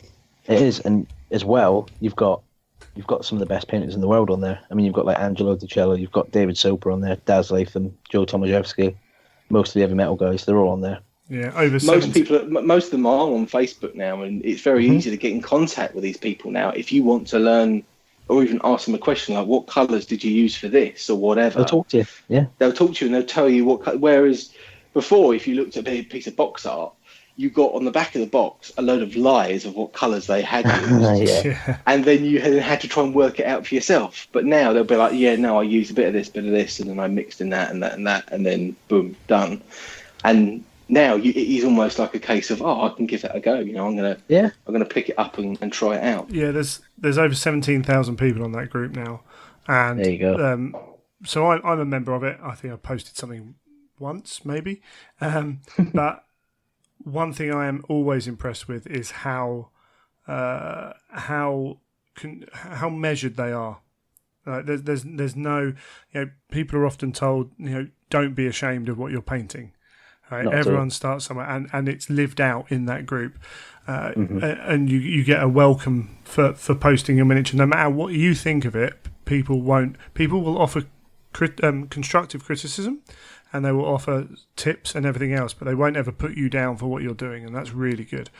And then on top of that, it's not just GW, it's everything in there. So not only are you looking at your classic GW models, but you're looking at other ranges, other paint styles, other, there's historical stuff on there, other fantasy, things like that. So there's a lot of skills, even down to how to display your model. There's a lot of good information on that site. Exactly. I mean, it's for everyone. If you, even down to your first figure, I mean, everyone picks up a brush for the first time. They're not going to be the best painter in the world, but it's a learning curve. It's like anything. If you want to learn how to play football, you've got to kick a ball against a wall. Yeah. You've got to kick it into a few gardens before you actually start getting decent. I've kicked a lot of balls into a lot of gardens. Quite a few professionals still doing that. So, yeah. It still happens. Yeah, even the best people still have their bad days.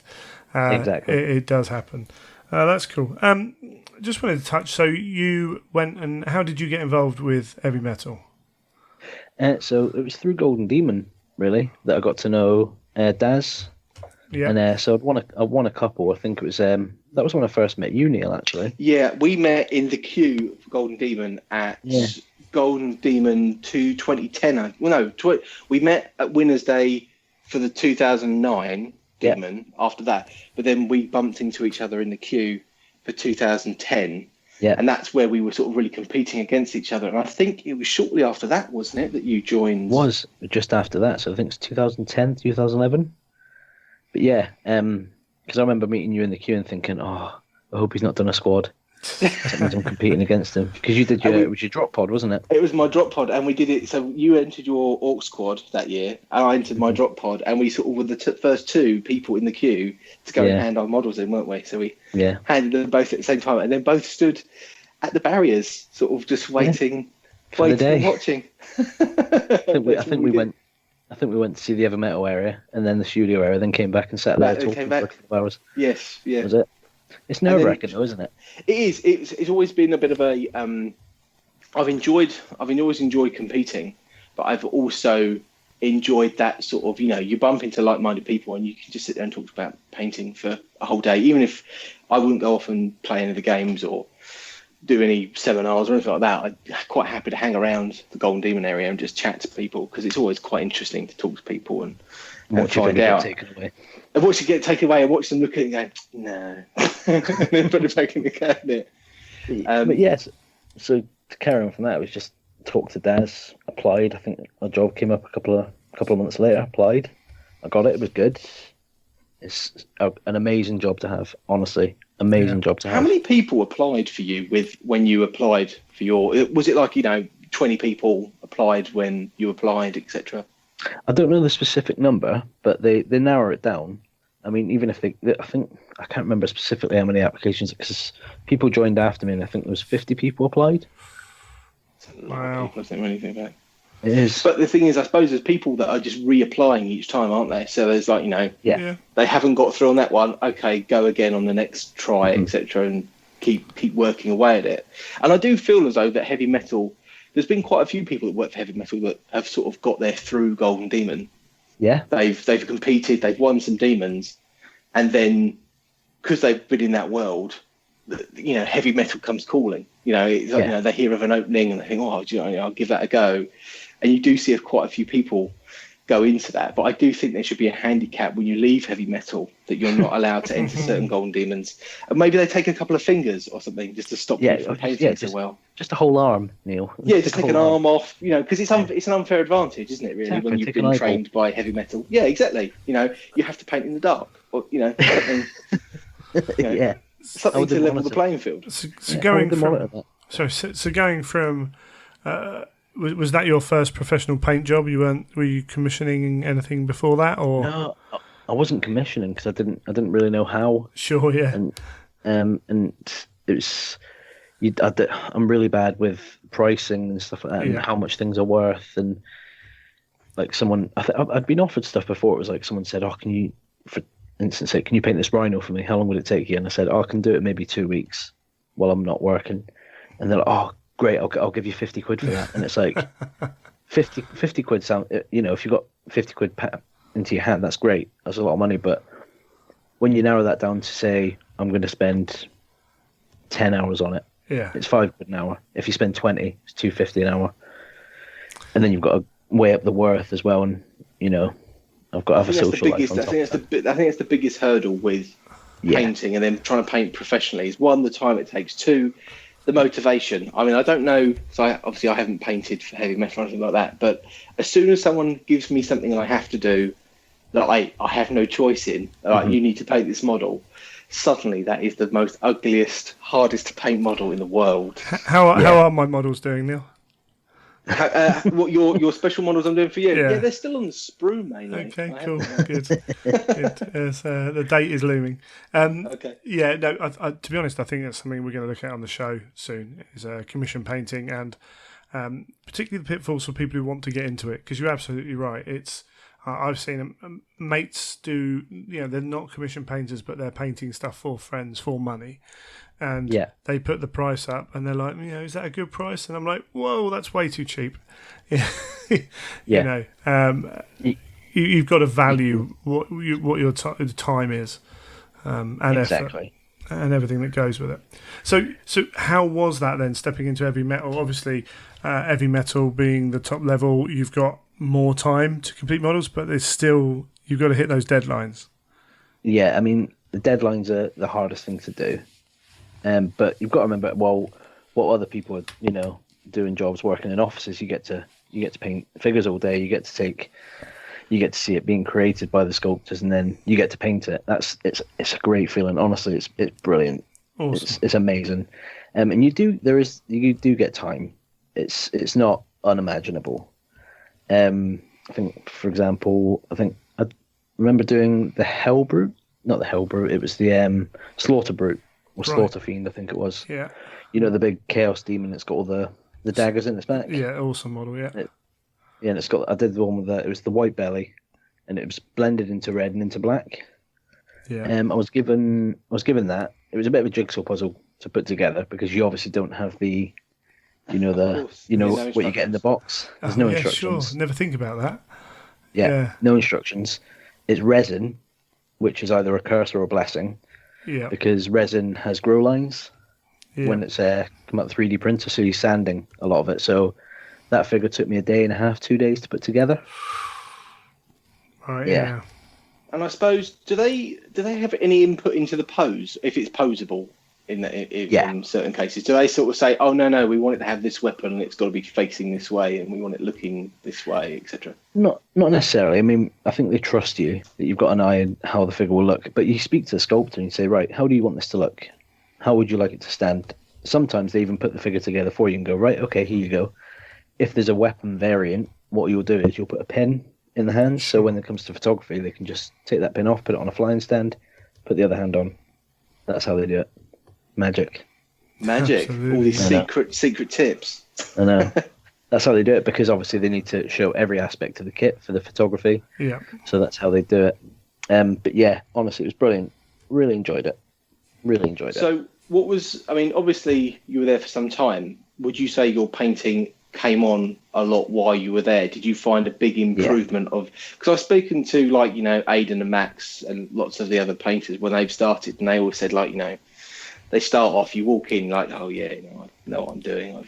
I've won loads of demons and all this, that, and the other. And then you sort of sit down and then you look across to other people, what they're painting, going, oh, how have they done that? And then you do a bit and go, no, I'm still not there. And it was like a massive learning curve to get up to that level of sort of the heavy metal. Oh, I didn't go in, not arrogant, but I was quite confident. I mean, I'd won 4 Golden Demons and stuff like that, so I felt really good. I knew how to paint, so I think that was enough. But then you sit down, and then I was sat next to Darren Latham. Sure. And then no pressure. And then on the other side, I had Neil Green. Oh, nice. Nibs, who is probably one of the most... he's so quiet that people don't really know about him, but he's probably one of the best painters in the world, along with Daz and Joe. He's been doing it for like longer than any other... Yeah. Isn't he the longest serving heavy metal painter? He's been there nearly 15 odd years. Oh, yeah.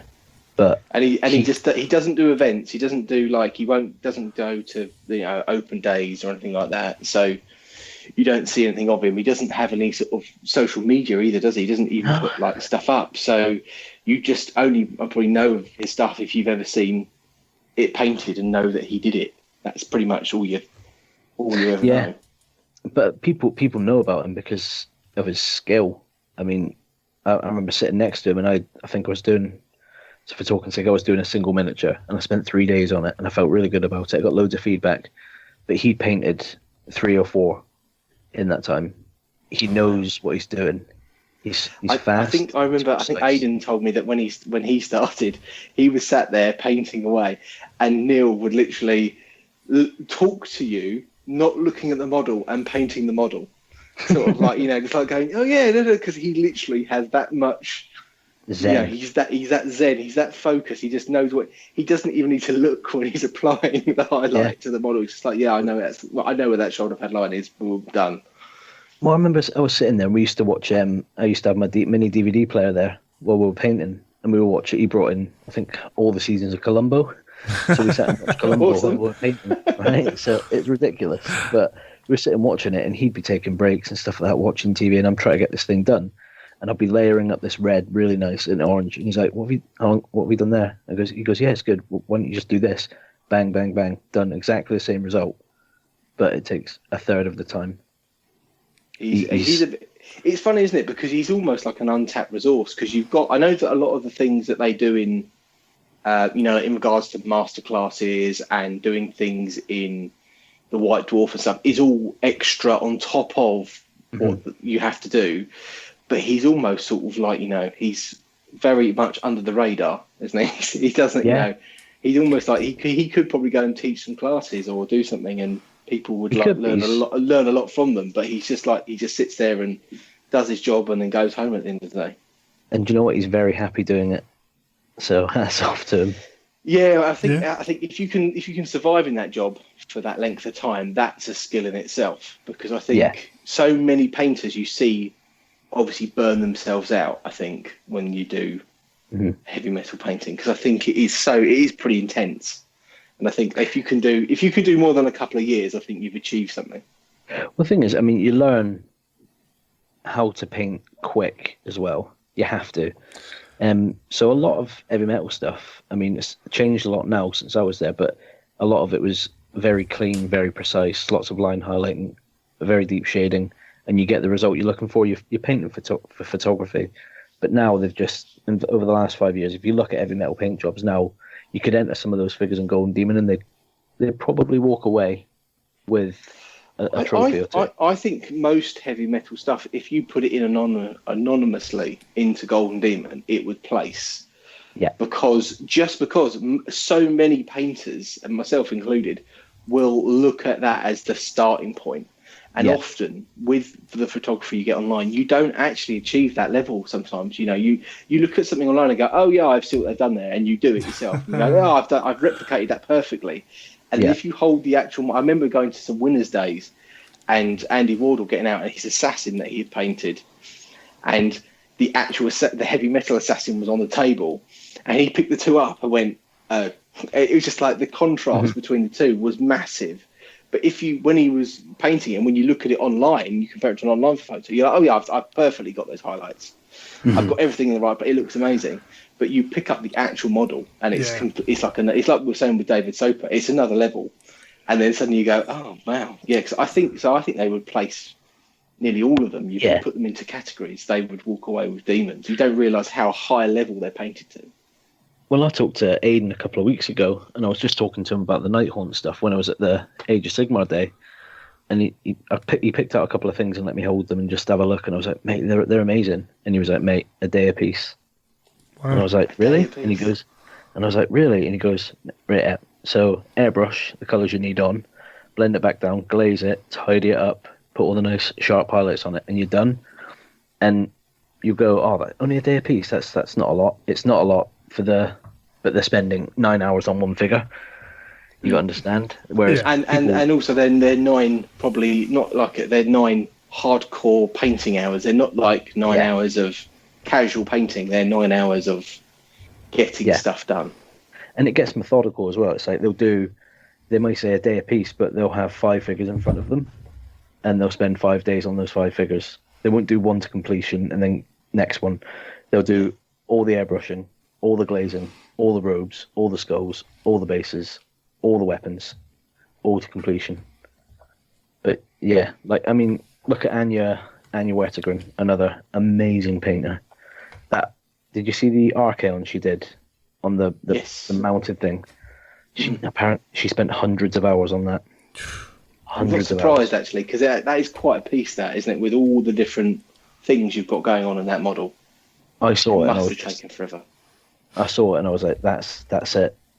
That's the one. That figure and that paint job. When you see it, you can see it in the photographs and you can go, amazing. But it's not. I saw it in the cabinets, and you look at all the small details she's put in, and it's mind blowing. And it's a big figure as well. It's not as if you're like, oh, it's quite a small one, but you look at it and it's about the size of a rugby ball. Like, if you put it on its side, it's huge, and there's so much, like these birds on the base, skulls all over it, a flaming sword, like a massive cloak, and the wingspan itself is huge, and it's just so blended perfectly. Amazing. I do think though that the cloak wasn't sitting quite right on the shoulder, and there was a slight gap. Oh no! Did you? She's let herself down. Did you ever get a point where you were handed a model and you just thought, I don't want this model, like, or I mean, we know GW produce good models, but sometimes you look at a model. I look at a model and go, I don't really want to paint that aspect of it. Did you have any points like that, or heavy metal, or you were just happy to crack on? I was quite lucky, I think. I think there's figures you prefer to paint. Sure. I mean, I got, like, I think it was my 4th or 5th month, and the Finecast release was coming out.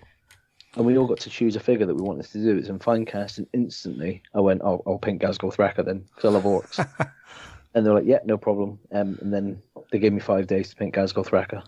Cool. Which must have been like a holiday almost. That was a busman's holiday, mate. It was great. Brilliant. But no, I wasn't always a big fan of painting like Lord of the Rings stuff, because of the scale it was a bit different. Right.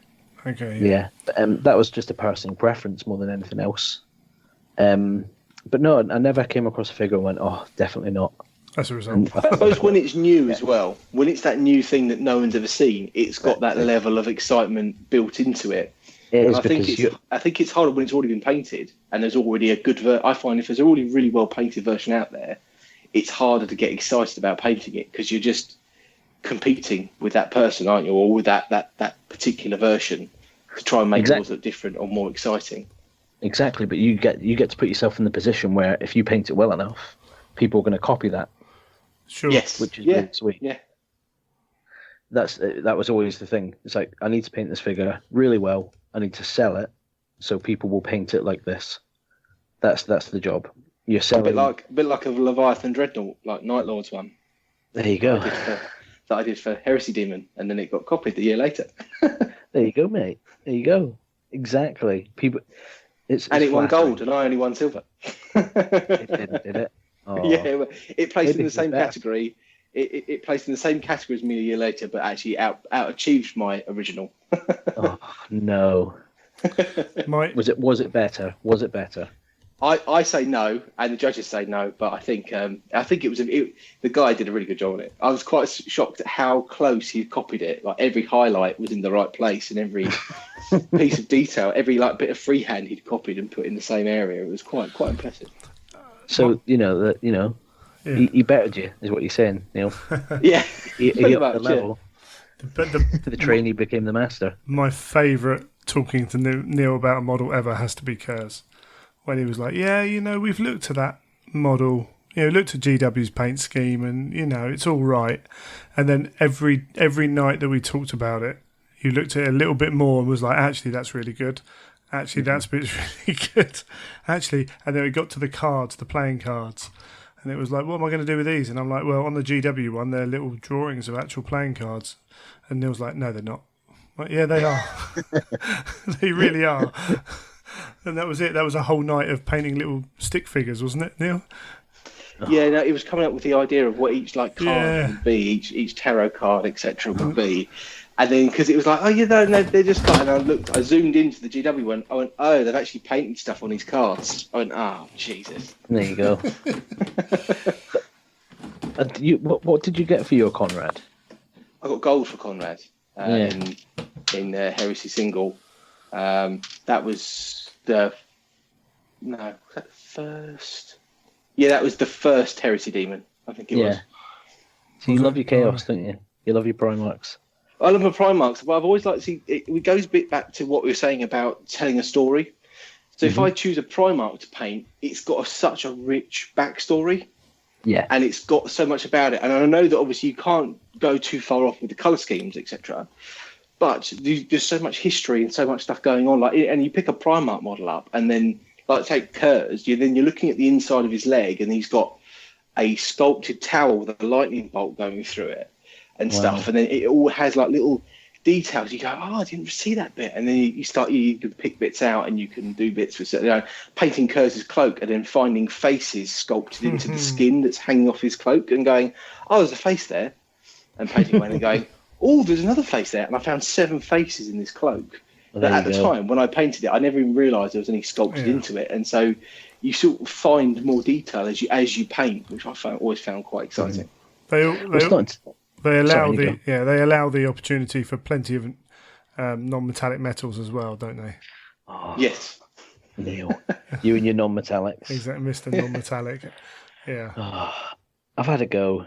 I've had as much of a go as I can. I think I'm gonna give it a proper go. I bought some of the new Stormcast figures, and I'm gonna sit down and properly have a go at non-metallics. They're good fun. I think they're good fun to do them on, and I think that's interesting now is we're getting different types of non-metallic come along now. Right. Because it was very much it was Daz's version of non-metallic that we had for quite a long time, but you've got people like Andy Wardle and people like that who are doing much more realistic sort of stuff now. Stuff where you look at it and go, oh, actually that really does look like metal.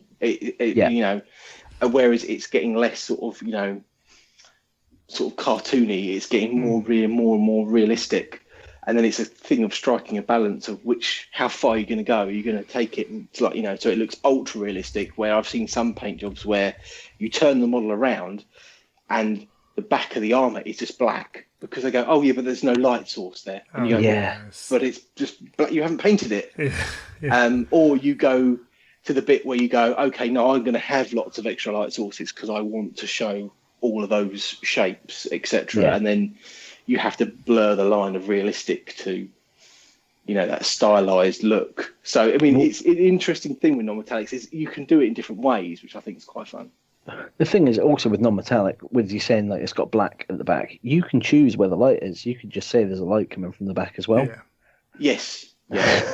Yeah, I know. There's totally that argument. I picked up someone's. I think it was a Polish painter's piece that someone had bought, and I was having a discussion with this guy in the bar at the Heresy Weekender, and he said, "Oh, I've got one of his pieces," and I was like, "Okay," and he brought it out, and then me and Andy Wardle was looking at it, and then we turned it around and went, "But all the back of this armor, he hasn't really painted it. He's just left it black because he's done the other side with all the real high points of the light." Mm-hmm. And the back part, he's left completely dark because he had the light coming from this one direction, which from that one direction that you photograph it from, it looked absolutely amazing. but then you Who's the spun it painter? round. Flameon. Yeah, But Flameon. you spun it round and went, oh, there's nothing going on this side. It was a real contrast. Maybe he was just a fan of Mike McVeigh's style of diorama painting. What, only paint the front? Yeah. It's the only bit people look at. It's fine. The golden angle, mate. That's Yeah, what it is, too the right. golden Absolutely. What's really interesting for me is hearing people talk about, I can't remember if they called Neil out directly, but I think they were talking about some of his models. Oh, well, it's got non-metallic metal, so it's going to score higher than other people because that's what it is. And then on the same note, like me hearing one of the judges say they're not a fan of non-metallic metals, but obviously Neil's done well enough with his style. So what it suggests to me as well is that everyone's going to have their thing that they're good at, and ideally as a painter you're going to want more than one thing, but it's not going to hold you back. Your thing is not going to give you that ultra advantage or hold you back. You have to still perform it well and make it work to the model that you're painting. Mm-hmm. I think it comes back to that, keeping every part to a high standard. So you can do non-metallics, but if you don't get those non-metallics absolutely perfect, they will go, well, that's not good enough. You haven't got that. You haven't carried that all the way through. That's not good. Whereas you can say, oh, well, I'm going to do a metallic scheme and etc. As long as you do that to a really high level, then you are realistically, you're scoring just as high as the person that's done the non-metallics. And it's how they look and how it all works as a whole piece that is really what decides it. This was a question at one of the winners' days. Someone put their hand up and said, all right, to Daz, it was a Q&A, and he went, so do you prefer non-metallic metals over true metallic metals? And he just answered no, because you can make a figure look just as good with true metallics as you can with non-metallics. Yeah. It will look different, but it's down to the execution and how it looks. That's all it is. It's easy to mess up non-metallic metals. It's very easy to mess up true metallic metals. It just comes down to technique and if it's appropriate as well. Yeah. Yes, exactly. I do think certain models work really well with non-metallics, and then certain models, like you're saying about Stormcast. Stormcast models look amazing in non-metallics. Perfect. They look good in metallics as well, but then you pick certain other models and you try and do it in non-metallics, and it doesn't work as well. Yes. Gazgul Thraka, paint him non-metallic. Yes, yeah. It'll look complete. It'll look strange. Yeah, because you want really dirty, grimy oil stains all over the metals, and you can only really do that with non-metallics. Not non-metallics, true metallics. True metallic metals, yeah. And I think certain paint schemes, like when I painted the White Apothecary, everyone said, oh, you haven't done non-metallics. I went, yeah, you try and do non-metallics with white armour.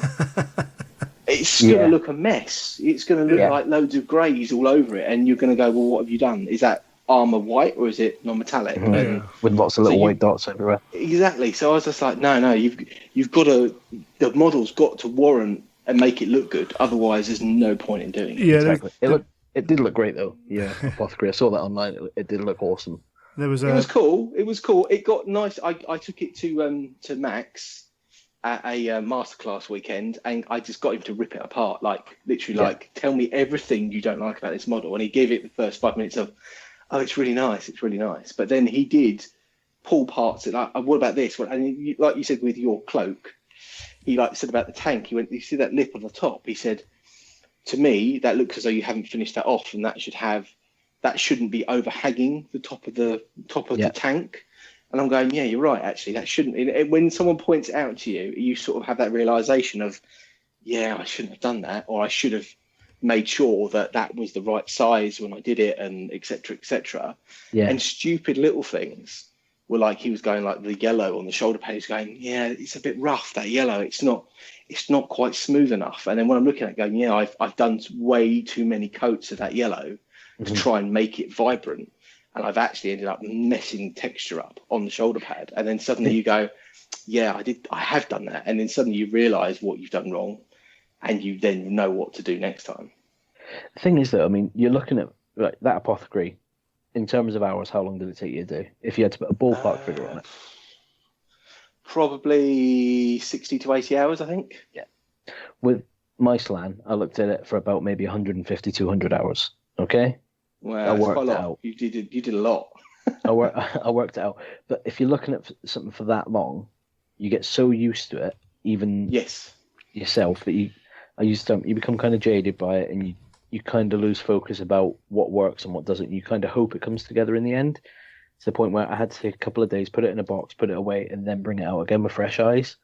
You kind of lose that. But when you're doing it, you get that snow blindness, don't you? Where you sort of, you've done a bit and you go, "That's fine, it's perfect," and then someone else goes, "Well, what have you done to that? It looks awful," and you go, "Oh God, yeah, it does look awful," and it's that horrible. That's probably one of the worst bits of competing, is when you realise those mistakes. Exactly. Usually on a competition day, that you go, "Oh yeah, mine looks rubbish." But then again, when you're looking for something for that long, it gets to the point where all you can see is mistakes. Yes. Sure, yeah. Like you go, like I put a picture of the slan on Heavier Metal, and it was I was really happy that I was getting a lot of feedback and people were liking it, which was nice.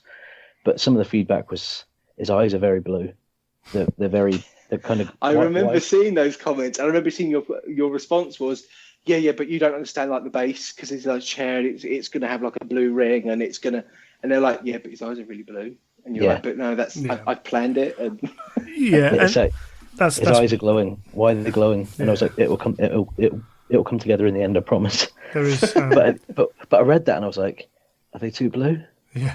Are they too glowy? But they weren't. They were fine. But there's a skill in reading constructive criticism, and then applying it to what you're doing, and if you're going to read everything and change what you're doing, you're never going to have success on that.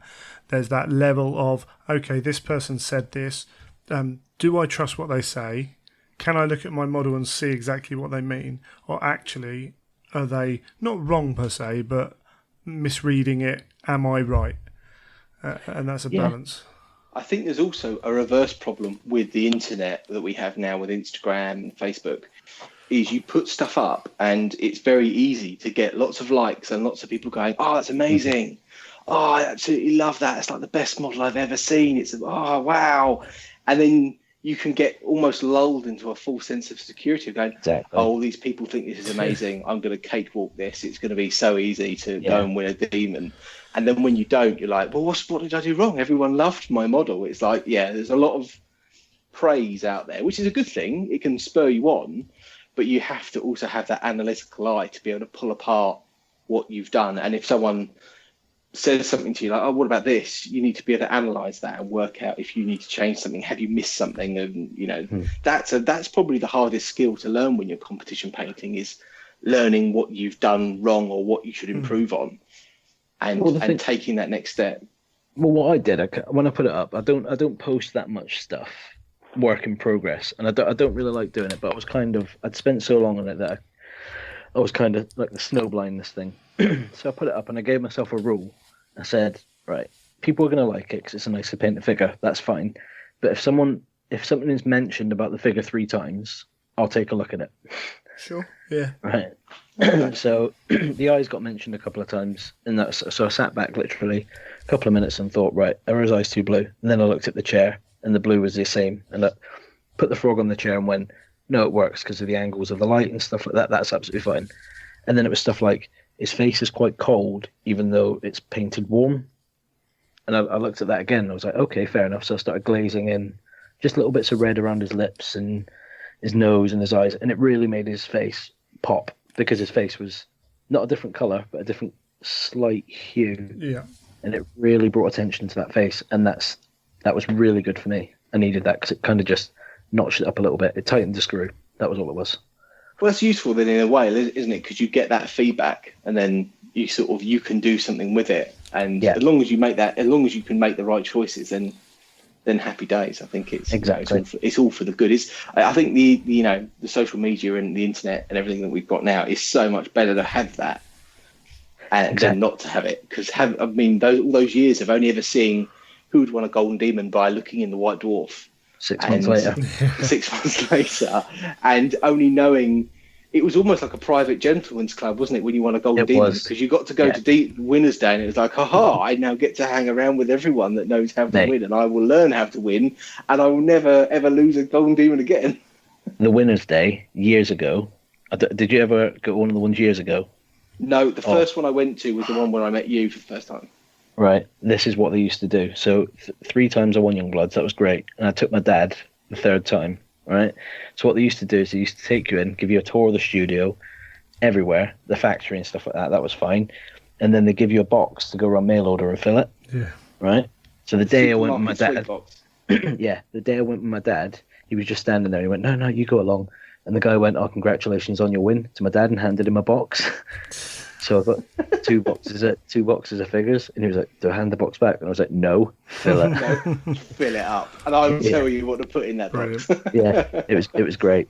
Awesome. How long did they give you to do the supermarket sweep? Did you have a bit of time, or was it? Yeah, you got like half an hour, 40 minutes. But that was back in the day when mail order was like, you could order bits. Yeah. Yes. So and I suppose back in that day, all they were thinking of is that's like a bit like the GW weight discount, isn't it? Like, you're going to get like 2 kilograms of white metal or whatever it was then. Exactly. I think the discount was when they ordered it, the staff, I think they got a kilogram for 30 quid.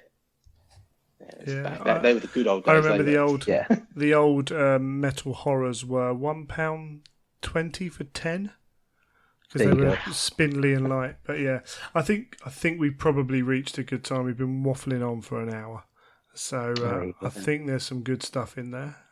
Thank you very much for coming on, Matt. Was that all right? Yeah, unless there's one last thing, Neil, you want to ask or anything like that before we shoot off? One last thing. Where's best to look up your stuff online, Matt, if anyone wants to look up your work? Believe it or not, I don't have anything online at the moment. I'm working on that. Cool, no worries.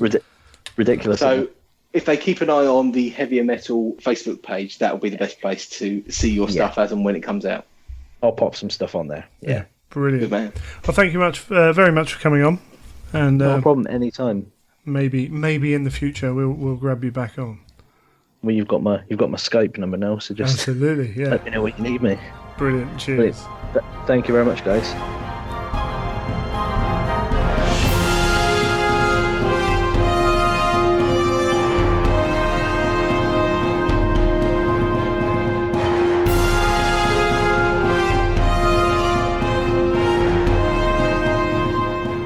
Joining me now is the infamous Ben Williams. How you doing? Greg. You all right? Good. Yeah. I am good. Yeah. Excellent stuff. And we got you on to talk through the FAQ and Errata documents. I'm not going to call them clarifications because they're more Errata than clarification. But that's what it is. And you're one of the better people I know for looking at rules and seeing what happens with them. I have looked at a lot of rules. Yeah, exactly. That is definitely the case. And I sat through with these at work the other day and went through them. I will say I have listened to and read a load of stuff about these documents. Everything I've read or listened to has had mistakes. I am positive. I'm positive we're going to get some things wrong. So it is important that you don't just take people's words for this. If there's something that affects your army or whatever, download the document. They're all free after all, and just double check it because sometimes it's misspeaking, sometimes it's misreading, sometimes it's just not understanding. So, there's lots of ways it can happen. There's one or two which are still slightly unclear even after the clarifications. As well, yeah. Always worth discussing still with your opponent. And then the other thing is, right, so I've seen it. I haven't seen it happen that much with this document, but we are talking about decisions made by Forge World, and they aren't necessarily. People say like, "Oh, it went my way." Let's take Alpha Legion Calls of the Hydra, for example. We'll talk about it. The way it's worded in the rulebook before this FAQ and the way it's worded in this FAQ are not the same. Like they're fundamentally different. So there's kind of no good saying I was right because this is what I'm trying to say. You can't. Yeah, they've straight up changed some things, haven't they? Yeah, and they've changed the way around the community tended to play them. And you can't always say you are right or wrong because they're not necessarily changing the answer based on right or wrong. They're changing it based on intention, maybe, or there are other factors involved. So it's not necessarily a right or wrong thing. Yeah, absolutely. So I think there's something just to remember. I think we're starting to see potentially like the impact of the new team starting to come through and them sort of coming into their own a little bit. Because I think in one of the Facebook groups, a news actually posted a comment saying these documents were mostly about cleaning up like weirdness in the rules. And the focus wasn't on balance. Clearly, there are some elements of it which have a balance impact, some more so than others. But the majority of them, I think, are trying to clean up things in the rules where there are disagreements for legitimate reasons, because the rules weren't clear or rules were working differently to how they were intended. Sure. So I think it's worth bearing that in mind as well, that I think the full rebalancing, because clearly there's a lot of balancings that people are still looking for changes on, is still to come. But this is definitely a positive step forwards. Sorry, Karen. I think and actually shakes up the so-called meta, which doesn't really exist in Heresy, to actually quite an interesting degree. I agree with you. Definitely, there is there are kind of a couple of ways of looking at it. You're right. Part of this document is designed that I go and play, player X who I've never played before, and we're both playing the same rule sheet. So you don't have to ask those questions. How do you deal with this rule? So that's part of it. And then part of it was also just, as you say, kind of a refocus of what they're trying to trying to avoid those negative game experiences. Yeah, absolutely. And I think the balance changes they've made are mostly around not changing points costs, which I think is quite clever, because it means it doesn't necessarily directly stop units from being viable. It just sort of changes things up in terms of how one or two rules work, and that can have a very big impact. So things obviously like the shield for custodes and obviously sniper vets, just by changing the way a rule works has a dramatic impact, but you don't have to do a wholesale points change. And points is sometimes things need points changes, but just reverting to points changes, which a lot of people always is kind of the go-to for people to call for. That actually creates a more stale game. You want to be mixing up, and it's also a bit lazy at times. So I say there are sometimes it is needed and it is the correct thing, but sometimes it doesn't matter what the points are because the rules aren't any good, or the rules are so good that the points have to be so way out of whack that you're not creating a game system that's as varied or enjoyable. Yeah, absolutely. And I think we went through this the last time there was a significant change, which is when the new version of the Age of Darkness Legions came out a couple of years ago, where there were points changes in the book, but a lot of the changes were actually rules changes as well. And opened up new options for people. And it was only on one or two units, I think, most notably the Spartan, where the way they work in the game is how they should work from a fluff and like the model and everything perspective, but they were just a little bit undercosted. So they just bumped that up a bit and it made it much better. Yeah, absolutely. And there are other issues around the Spartan, maybe, but that's not the Spartan's fault. That's almost having no alternative to a Spartan, or limited alternatives to a Spartan, should I say? Yeah, exactly. Excellent. So we'll jump into the updates and errata. Kind of trying to work out. There are podcasts out there who've gone through every aspect of this, reading everything. We're definitely not going to do that because that's been done elsewhere. We might just touch on everything as we go through and pick a few apart. I think it's probably the best way of doing it. So, I've got the errata out in front of me. We're not going to be referencing the main books unless we actually have to go back and do it. We'll try and keep things moving.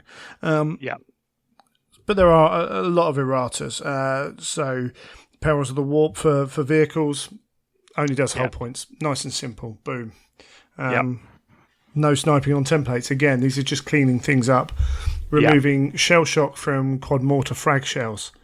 Right, nice and simple. It's taken about 2 editions to get that rule out. It's just one of those things that slips through, isn't it? It is, yeah. Master of Signal was interesting.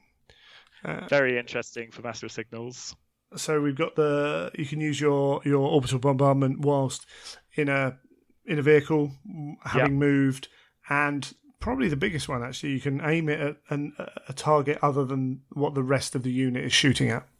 Yeah, absolutely. It does make it much more versatile. And for example, if you put in with a squad of tactical marines or something, it means that they can, be much more useful. And I think actually, despite that, this does have changes on how they'll be used. I think this is actually more of a clarification and cleaning up how the rule actually works than anything else, because the previous actual wording of the rule was kind of vague about how it works. It was very. A guy, was he shooting an ordnance weapon? Was he not? And this does a lot more to tell us how to actually use it.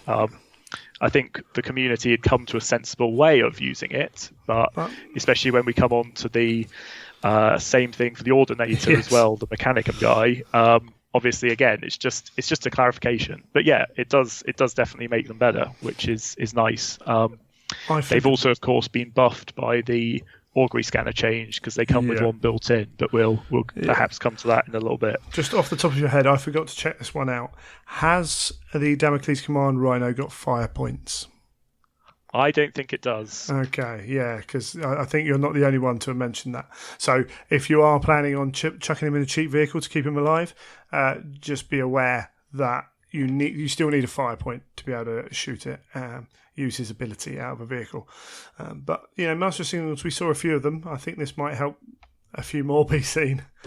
Yeah, I play Ultramarines, so I use one a lot, and they've been a great unit for a long time because they can add a lot of utility to an army, which is their role as a support character. But yeah, this just makes them better, basically. Yeah, absolutely. Excellent. I think it's probably worth mentioning the Panoply of War bullet change on the knights. Yes. So this is clarifying that you can, in fact, take single knights as part of, primarily, of course, Astarte's armies. It's not the full list of knights, because it doesn't include Mechanicum lights like the Atropos, the Styrics, or the Megara. Yep. It does include the Porphyron, which is going to be a little bit controversial for some people, I think. And it also includes the Dominus, which is the new knight, I believe. Yeah, the big one. Which, of course, we've had rules confirmed for that coming. So interesting that those have been added. I think it's mostly fine to have knights added in. I find the Porphyron a little bit dull to play with and against compared to the other knights, but it is what it is. It's a cool model. So if you're allowing a Warhound, you might as well allow a Porphyron. They're roughly similar. They are, except the Porphyron's 250 points less. So yeah, absolutely. Yeah, but it's one of those things between that and the Warhound. It just depends what you're using against it as to which one's better. Even for its points. So yeah, it's much of a muchness. Yeah, and to be honest, we might as well, if we're going to go through things quickly, we might as well mention, capping reserves at 1 and a 6 is sensible. We see later on with Russ, we're capped at a 6 as well. It's interesting that they didn't put a new rule in to say that dice of a 1 always fail and a 6 always succeed. I wonder if there's something. I think that's because of characteristic tests. You can easily go the other way. You could easily, but characteristic test of a, you could easily change that around with a line. There might be another reason why they haven't done it. We don't know, but in general, at my events, I think for everything bar characteristic tests, 1s are going to fail and 6s succeed. Because again, it's that negative game experience. You don't want to get to that point where you can't hit someone or you can't wound someone or you're also hitting or wounding. And there isn't much, but it's potential.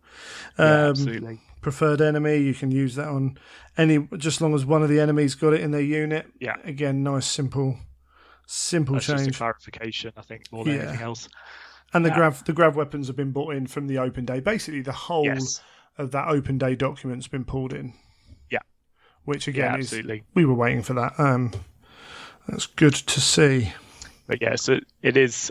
the grav imploder nerf is real for the mech, but I don't think too many people are going to be too sad about that. No, and it's, it's not... The problem is it's not terrible. No. It's just not as good as the other options. No. That's the problem with it. I've used them, and Sometimes, they just you roll a bucket load of dice for nothing. Sometimes they do go and kill a load of stuff. Actually, it can be quite surprising. But when you've got irradiation engines or photon thrusters, you just don't bother with the grav. Hey ho, such is life. Indeed. One thing that did get a bit of a boost was the Legion Champion, the console. Yeah. So this is an interesting one. See, a lot of people are very excited about this. So they can take a Paragon Blade, and it can be mastercrafted, added for free. for free based on their rules. And I think, a lot of people got very excited about this, and then there was kind of a washback on you're still not going to see it. I really like it in that I could now take a champion and have my warlord sitting somewhere safe. Yes. I think it's a really nice idea.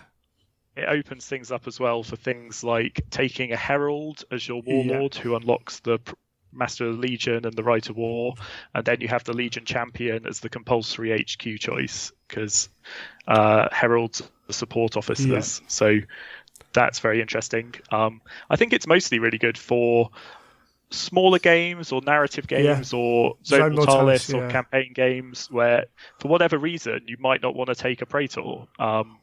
And there are lots of good reasons for that. Thematically, a lot of the time, I don't think a Praetor really fits, whereas a champion with the Paragon Blade is a great choice for that. Yeah, absolutely. And there are just those times as well where you don't want to be running your warlord forwards at people. But that you can throw your champion into something knowing that his Paragon Blade is going to be good there, and retribution might come his way, but it's just a console. It's not a warlord. It's not giving up that extra VP. That kind of stuff. So it's a nice little kind of balance thing there. And then the chaplain. So the chaplain's an interesting one because it's only the chaplain that's been marked this way. But basically, when they replace the Chainsword of Combat Blade with a Crozius Arcanum, basically it limits what other weapons they can be armed with. Yes. It's not terrible for people in Artificer or Power Armor because they can still replace their other weapon, but it does really limit Terminator chaplains because it means they can't get another combat weapon, which is a bit of a shame because I know there are people who have converted up chaplains with Power Fists and Croziuses. So it feels like slightly unnecessary restriction, I guess, but again, it's just clarifying how we're meant to use these things where previously there wasn't a lot of direction. Absolutely. So the question is, do we extrapolate that rule to other console types who have similar war gear things? And I would suggest that this, if I was playing Age of Sigmar at a tournament, and I know it's slightly different, but if I was playing Age of Sigmar at a tournament, this would be seen as kind of like, well, okay, that's the precedent. So we extrapolate to other things. Now, that doesn't necessarily cross over to Heresy. I understand that. But I think maybe I'd have to look at every individual case. And, we're going to have to rewrite our FAQ documents for events going forwards. And it's something that I might look at and actually say, you know what? If it's good enough for the champion, maybe that works for Librarian and whoever down the line. Yeah. There's not too many case effects, but... it's an interesting clarification, but it's clear, at least it's very clear rule. Absolutely, so, you can't argue with it. I always think it's better to take the disagreements out as far as possible. I absolutely agree with you. If it's written in the rules, then both players know what's happening. You might not like it, but you know it. And that's I'd much prefer that over the ambiguity that can cause discussions, shall we say. Yeah, absolutely. And I feel like potentially the other thing with this FAQ, and maybe with a slightly different model from Forge World going forwards, is maybe they will be more responsive to feedback in terms of documents like this. So, if people post up loads of pictures of beautifully painted Terminators with Crozius and Power Fist, maybe they'll make a change. Potentially. Who knows? Who knows? If you really feel that strongly about it, then that's what you do. You write to Forge World or you post on the Facebook page. And it's pretty It's pretty niche, though. Yeah, it is pretty niche. Okie dokie. So the real standout from the first kind of few moments of looking at this document, veterans no longer get marksman, but they get stalker, the scout special rule. Veterans have been kind of everywhere. This is one unit they knew would need some balancing going forwards because they're just, when they're supposed to be veterans, they shouldn't be the majority of units at an event. This will affect that level of taking them. There's still lots of things you can do with veterans. And again, it will be good to see 3 people bring veteran units and for them to be different. Yeah, I think that's the main benefit from this, is that it will increase diversity of veteran units, because actually it's an incredibly versatile unit, and a lot of the other special rules are really cool, like the +1 to penetration, the +1 weapon skill, even things like monster hunters are actually, they're cool rules, and you could make some really diverse units out of it that will still be very efficient units. Like, I think the veteran unit, even base without a special rule, still stacks up very favourably compared to a lot of other units in the book. Yes. But yeah, it's just going to increase the diversity. I actually think potentially the best one now is, in a lot of cases, will be the stubborn one, because stubborn's really good, and you can give them a vexilla to re-roll, so you get a very, very tough unit to shift, which, for still very few points comparatively, is a great choice, and fits with their theme really well. Absolutely, given that they're veterans. So, you kind of, if you turn around to someone who hadn't been in the game that long, they wouldn't have known that veterans have that many options. Yeah, yeah, absolutely. So that's good. That is very good. Implacable Advance. This was interesting. Essentially, it used to apply to Terminators only. In theory, but never in practice. Because it used to contain the word Terminator unit. So this this cleans it up for other units to have it smoother. It does. So, and I always think with something like that, when they do this, is now it might just be that they're cleaning it up for the rule system that's already in place. But then I do start to think, have they cleaned it up for future units as well? Yeah, definitely. And I think it's a sensible clarification for how we were all playing it. No one was playing that vets couldn't score because they had Implacable Advance, and that was only worded for Terminators, right? Like, it's just sensible. And again, it's just a legacy rule that they're tidying up. Apothecarian Detachment. I was so happy about this one, Greg. I was so excited to see this. It's been a hot topic recently, hasn't it? Basically, you attach your apothecary to a unit. They're part of that unit. You don't get any extra VPs for killing all the apothecaries. Nice and simple. Yep. Probably the sensible way around it. Otherwise, things get complicated. It's very messy. Yeah, absolutely. So when it comes to kind of shifting your way through a game, you need to streamline these things. I think that one works pretty well. Save acres of forum type space, cleaning that one up finally. And the same thing for the Dreadnought Talon, where essentially the same principle has been applied. That there's a very consistent principle about how units are identified in the game. Yep. And one or two of these weirder units have slightly skewed with that, and it's not been 100% clear for people. So cleaning those up is just good. Absolutely. It's the kind of thing that I hope they get a little bit better at moving forwards. And I think the change of staff might actually cause that to happen. Just because I think there's a slightly more not awareness, that's not the right word, but a slightly more considered approach towards that aspect of things. Maybe maybe that's not even the right words. You know what I'm trying to say, Ben. But I trying to make sure others don't do it. But the focus was so focused on narrative at the start, and that's why we've got such brilliant narrative in those books. But there definitely feels like there's a switch to, okay, let's step up what we're doing on the side of making sure these units work and not that work in game, but also are balanced to a point. Yeah, absolutely. Because I think the cleaner the rules are and the more straightforward they are, the more you can focus on enjoying the narrative and that side of it. Because it means you don't get bogged down in worrying about how the rules work. So I think it only helps that style of gaming. And people play the game for different reasons as well. They do. So it just helps everyone to be on that same page. Talking about Legion Dreadnoughts, or Dreadnoughts, should I say, the Legion, the humble Legion Castafarian Dreadnought can now take a regular drop pod. Is this going to be enough to see drop podding dreads, Castafarian dreads on the table?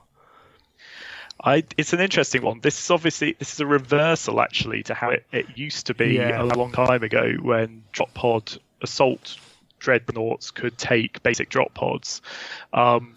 So I think it'll definitely bring them back. And the interesting thing is they can do this without a rite of war. Yes. So you could have quite cheap dreadnoughts with maybe a flamestorm cannon and a power fist or something dropping in a basic pod for not many points and in any list, basically, which is a really interesting, distraction unit or spoiler unit. And hopefully it'll just get those dreadnoughts out on the table a bit more. Yeah. I'm looking at my 4 forlorn metal box dreads who might get a showing again. Now they've got some new options. Yeah, I must admit my first thought was a multi-melter dread, coming in for that quick strike and then having to be dealt with. Having a quick look at the points, it's got potential to fit into some armies, I think. And everyone's going to make their decision on that, aren't they? But I think absolutely. They're just about cheap enough to throw a few in, and then those people who really want to use them can throw them in as well. So that's good. Yeah. And even if you are looking at rights of war, just 35 points for a drop pod, isn't it?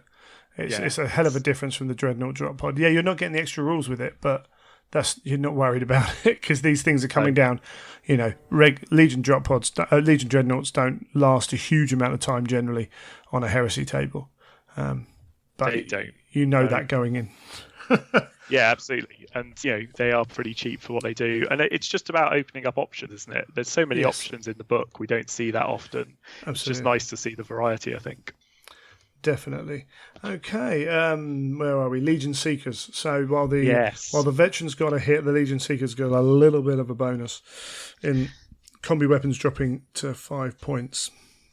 It's definitely a nice bonus for them. I think Seekers, the main buff to Seekers is that marksman vets have got worse. So even without changing the combi weapon cost, if you want a scoring unit that's got interesting fire options, Seekers are now one of the best choices for it. They're in a fast attack slot, which is not often overly contested for some lists. They score. They can have preferred enemy on one unit. So they've actually got a lot of things going for them. They're still a little bit expensive in points. But as you say, if you've the fact they're taking up that fast attack, there are very few armies which fill fast attack options. You look at maybe Blood Angels and White Scars, and then the odd other list. But you're looking at mainly those 2 legions, unless someone's really into their fast attack options. And as you say, those other abilities you've got. Yes, veterans have been an alternative for them, but so also has the support squad, and it's got a few advantages over that. You pay for those points. But it has the opportunity, and it'll be interesting to see. I knew some people did like them, took them for the story, and we might see a few more out there. Yeah, I went back and looked at them again actually in the light of this, and I think some of their the bullet options are actually very interesting, especially against some of the other armies. So things like Mechanicum and things like Militia. They've got AP4 bullets on those bolters, which can really make a mess of things. And another interesting thing on the combi weapon front is, of course, combi grenade launchers are now not one use. Yeah. So you can actually have a whole squad of Seekers with combi grenade launchers for not too many points who can be firing crack grenades all the time. Yeah, which is not bad. The Volkite the Volkite options, the range isn't a huge amount. Yeah, is it? That's the problem with that one. But the grenade launchers offer you a very interesting unit, which is quite versatile. It's very versatile, isn't it? Yeah, very versatile, and it would look really cool, especially if you got some of the old second ed combi grenade launcher guns, and made them. I don't know. I think you could make a very cool looking unit with that stuff, and they'd be a real threat to a lot of some of the tougher Mechanicum units that people struggle to deal with. Yeah, absolutely. Definitely. Cool. Moving on. Sky Hunter Phalanx. Yeah. So this is probably the way the rule was meant to work. They can't leave the table if they've arrived that turn, if they're falling back or locked in combat. You and I have seen jet bikes fleeing off the table many a time. Yes. And this is one of those negative game experiences that I don't think was ever really intended. No. The only problem is that this has not been applied to the Ravenwing one. Sure, because it's only under this one. The Ravenwing one worked in exactly the same way, as far as I know. Yeah. And so I think it would be very reasonable for events to port over this to the Ravenwing one as well, because there's no reason it should work differently, in my view. Spoiler, at all my events, the Ravenwing will work exactly the same as this. Triggered. Yeah, absolutely. And I've never played it, but I've seen people play against it. It just feels wrong as well. I think you have to be a certain type of player to do it that way. Especially the coming out of combat. That has always felt wrong. Absolutely. Yeah, definitely. Okay, we mentioned it earlier, but the augury scanner now, this is a big one, isn't it? This is one of the biggest, I think. It's definitely one of the stealth filth biggest. Yeah, it's not so stealth anymore. So the old rules were basically the infiltrating hasn't changed, but the interceptor rule was limited to 18 inches and rapid fire and heavy choices. Yeah. And now the range has been removed off of that, and the weapon type restriction as well. But essentially, it's the range is the big one, isn't it? It is. The spread of weapons is actually really interesting as well, and unlocks some other things. But the full interceptor is great, and I think it's really good because it gives the Legion players something that really had been only for Mechanicum before. Like a well put together Mechanicum army with Cyber Ocularis could have interceptor on almost anything it wanted all of the time, which is a huge bonus to have. And certainly annoys a lot of people who play against Mechanicum. So this is great, I think, because it means that everyone can now have access to this rule. Do you think it's great, or do you think that augury scanners, which can be pushed around an army, suddenly giving interceptor across a wide variety of units that can reach over 18 inches? Is that not? And it's not because, as you said, it's not just deep striking anymore. Is that going to hurt armies that rely on reserve roles? It becomes a really interesting question, I think, and we'll have to see to what extent people actually start incorporating augury scanners. Yeah. To my mind, the biggest positive from it, I think, is that it makes heavy support squads more viable. Absolutely. And I think there are lots of people who love the look of heavy support squads. They think they're a really core bit of the heresy, but you just don't see them on the table very often. But what it now means is that those heavy support squads have a real differentiator to the tanks that they often compete with in heavy support, because they can do something that a lot of other units can't do, which is reach out 48 inches with interceptor.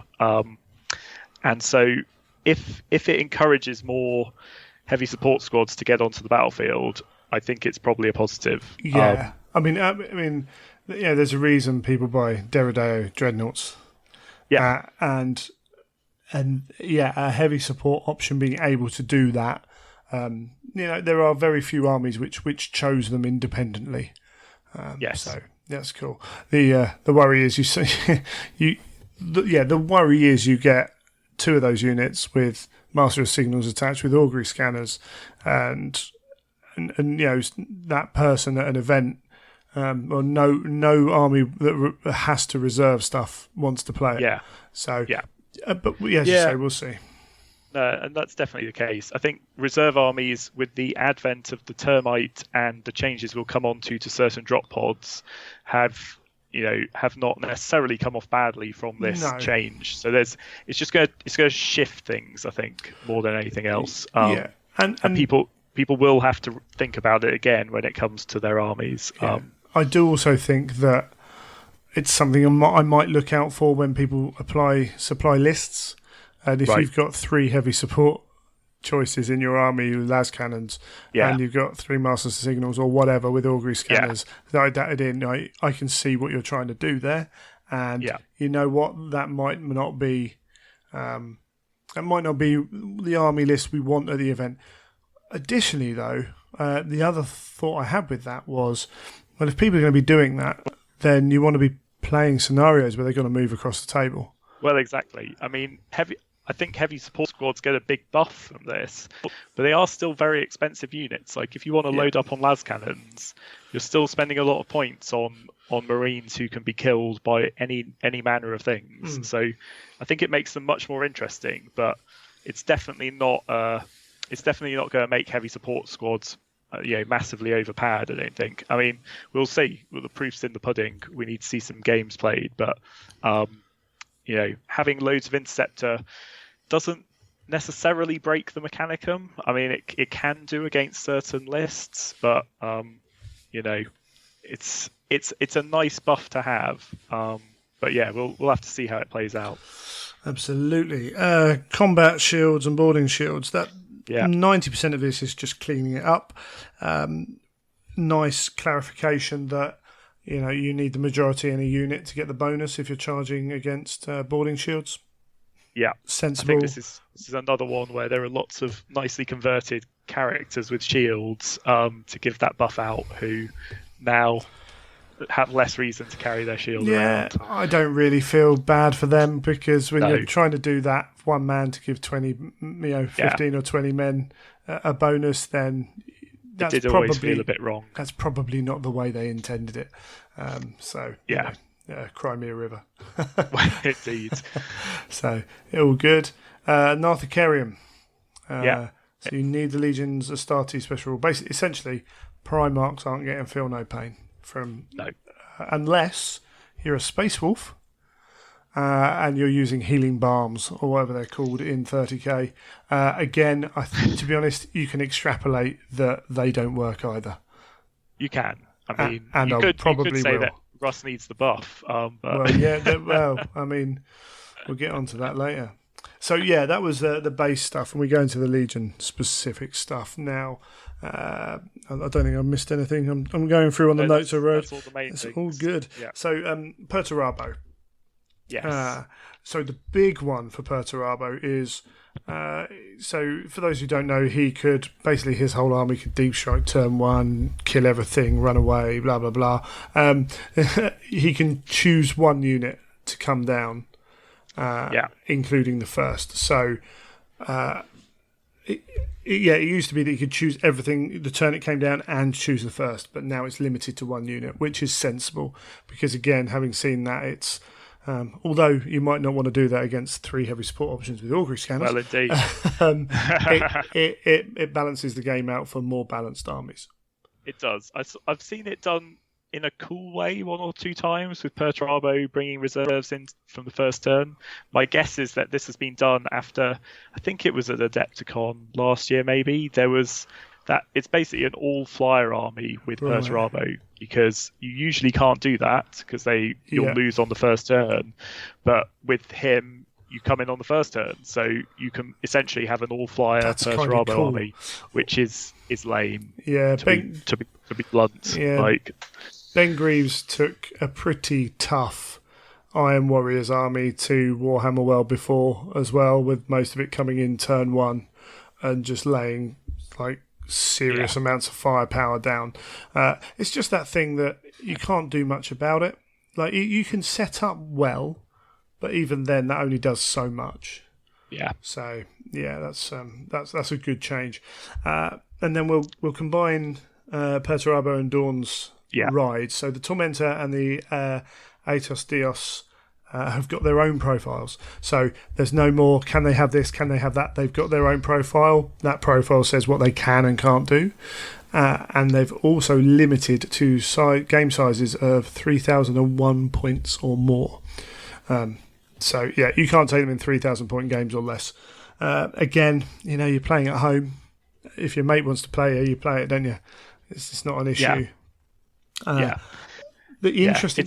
Sorry, Karen. No, go ahead. No, you go for it. Well, the interesting thing about this was actually it's stated in there that they don't add on to the Primarchs counting towards the 25%. But as transports, I don't think they did anyway. Yeah, I think that's how we always played it. Yeah, transports, they sit outside the Force organisation chart. Yeah, in a weird slot. So, but they've clarified that for people because otherwise, the Tormentor's 600 points now, so you need 4,000 odd points to play it if it included. So yeah, I think it's a very sensible clarification they've made. Yeah. And it's, I think, nice that both of the vehicles actually have profiles now, and their profiles actually give them benefits. So Tormentor gets a new rule, it gets all the stuff that you would have wanted it to have built in the points cost. There's no confusion around it. And the same with the Ethos Dios. And it actually gets a larger transport capacity than it had before. Yes. So it's obviously a very big Thunderhawk. So yeah, I think, still fine for narrative games, but a useful clarification generally. Yeah, and to be honest, I don't think either option's particularly deadly on the table. Especially not 4K. I've played against both in their previous iteration at 3K, and they are what they are. They're fun. They're different, but they're not anything massively overpowered. Absolutely. Okay, Night Lords. They cleaned up most of the talent for murder. It still doesn't specifically state whether you count all units, whether you outnumber all units at once or individual units, but they've changed the wording on that. Yeah. Kurz himself. So they've to answer the age-old question, they've just given him hit and run, the base rule, which is again the most elegant way of doing that, I think. And then also on the turn he charges, he gets D3 Hammer Wrath attack. So they've given him a bit of a boost. Yeah. I think that's all sensible. Yeah. He wasn't setting the world alight, was he? In combat. No. Does other stuff, but in combat wasn't setting the world alight. Centurion Castroman Orth can be put in a super heavy. Yeah. Which is good, or good if you play him, I suppose. Yeah. Again, I think this is actually probably a legacy clarification from when super heavies used to have the tank word in their rule, but now don't. But yeah, I think it makes him very good in a Fellblade or maybe even a Cerberus, which would be cool to see more often because we never see those either. One of Alan's but he would favourite actually tanks. Make it quite good now. Yeah. So yeah, absolutely. That's cool. And it's an interesting one here again because it's not answered. Do you extrapolate that this rule about super heavy tanks essentially being tanks to things like is it the Blood Angels or the Iron Wing Emperor's Children as well have some rules about what can tank types and things. Yeah, so there's a lot of questions around that haven't yet been clarified. Yeah, which I might have to kind of sit and ponder for the next FAQ. Moving on, World Eaters. Basically, you pretty much can change anything to a chain axe. Including for Terminators, which is really cool. It is really cool. I think it's just one of those really cool rules. I think it's okay. It's just a fact that a lot of people are just going to want to do it. So that's awesome. Lorgar, he's a curious one. So it's just a clarication, I think, of him using it on the transport. That's the only change I could find on this. It also says it also clears up that it's any unit he's with rather than just at him, which it was inferred, but Again, yeah, it's been done like that. There are other questions about Laura maybe still need answering, but we got that. Salamanders is pretty much the same. You need to be 100% Salamander unit, but Vulcan counts for that as well, so that's cool for their minus strength. And the same for Vulcan as well. You know, he needs to be the target of the wound roll for his strength halving too, so nice and simple. Raven Guard jump packs don't get the infiltrate or fleet rule. Yep. They've been clarified. Jump infantry aren't infantry. There's a difference between the two. Strike Captain Alvarax Mon can't use the Subterranean Assault special rule. It's not classically Raven Guard, I suppose. It's not very Raven Guard, no. So again, nice simple one you could expect. And that's the Legion bit done for now. That's the Legion bit done, yeah. Well, for now, there's more to come. Yes. Crusade Imperialis. Displacer Matrix. They've caused themselves some problems in this. As pointed out by the RFI guys. He gets a 3-up invulnerable save, but when he makes a 1 for his armour save, the model equipped with a Displacer Matrix, he's ignored. That's going to be invulnerable save. You don't even need to ask that one. And basically, it just cleans up the mishap on the thing, makes it slightly less worse for him. One of the bigger ones for the cults, or the biggest one, was the Cult Horde. Yes, I think this is one of the best changes, to be honest. Yes. I think for people who use Cult Horde and people who play against them, actually, because I think it makes it a much more interesting army to fight against and with, probably. Yeah. It's that negative game experience thing. Exactly. Yeah, it's very similar to the Custodes thing, where it's still going to be a really good army. There's no doubt about it, because there's lots of ways to make the Stubborn more effective, but it just makes it more fun to play. Yeah. So they've lost Zealot and they've gained Hatred and Stubborn, so they can run away. Now, as you say, there are ways to make that more difficult, but it means I know that if I've shot 25% of one unit, that I can shoot 25% of it, and I can start putting tests on them. And eventually they will fail one.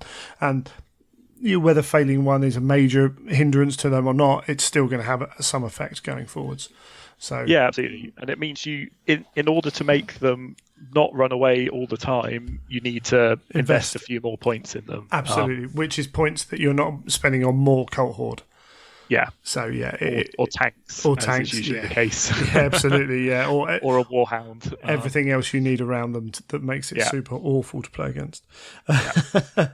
I did miss out the Survivors of the Dark Age. Basically, they can take the Termite Assault Drill, which is really cool.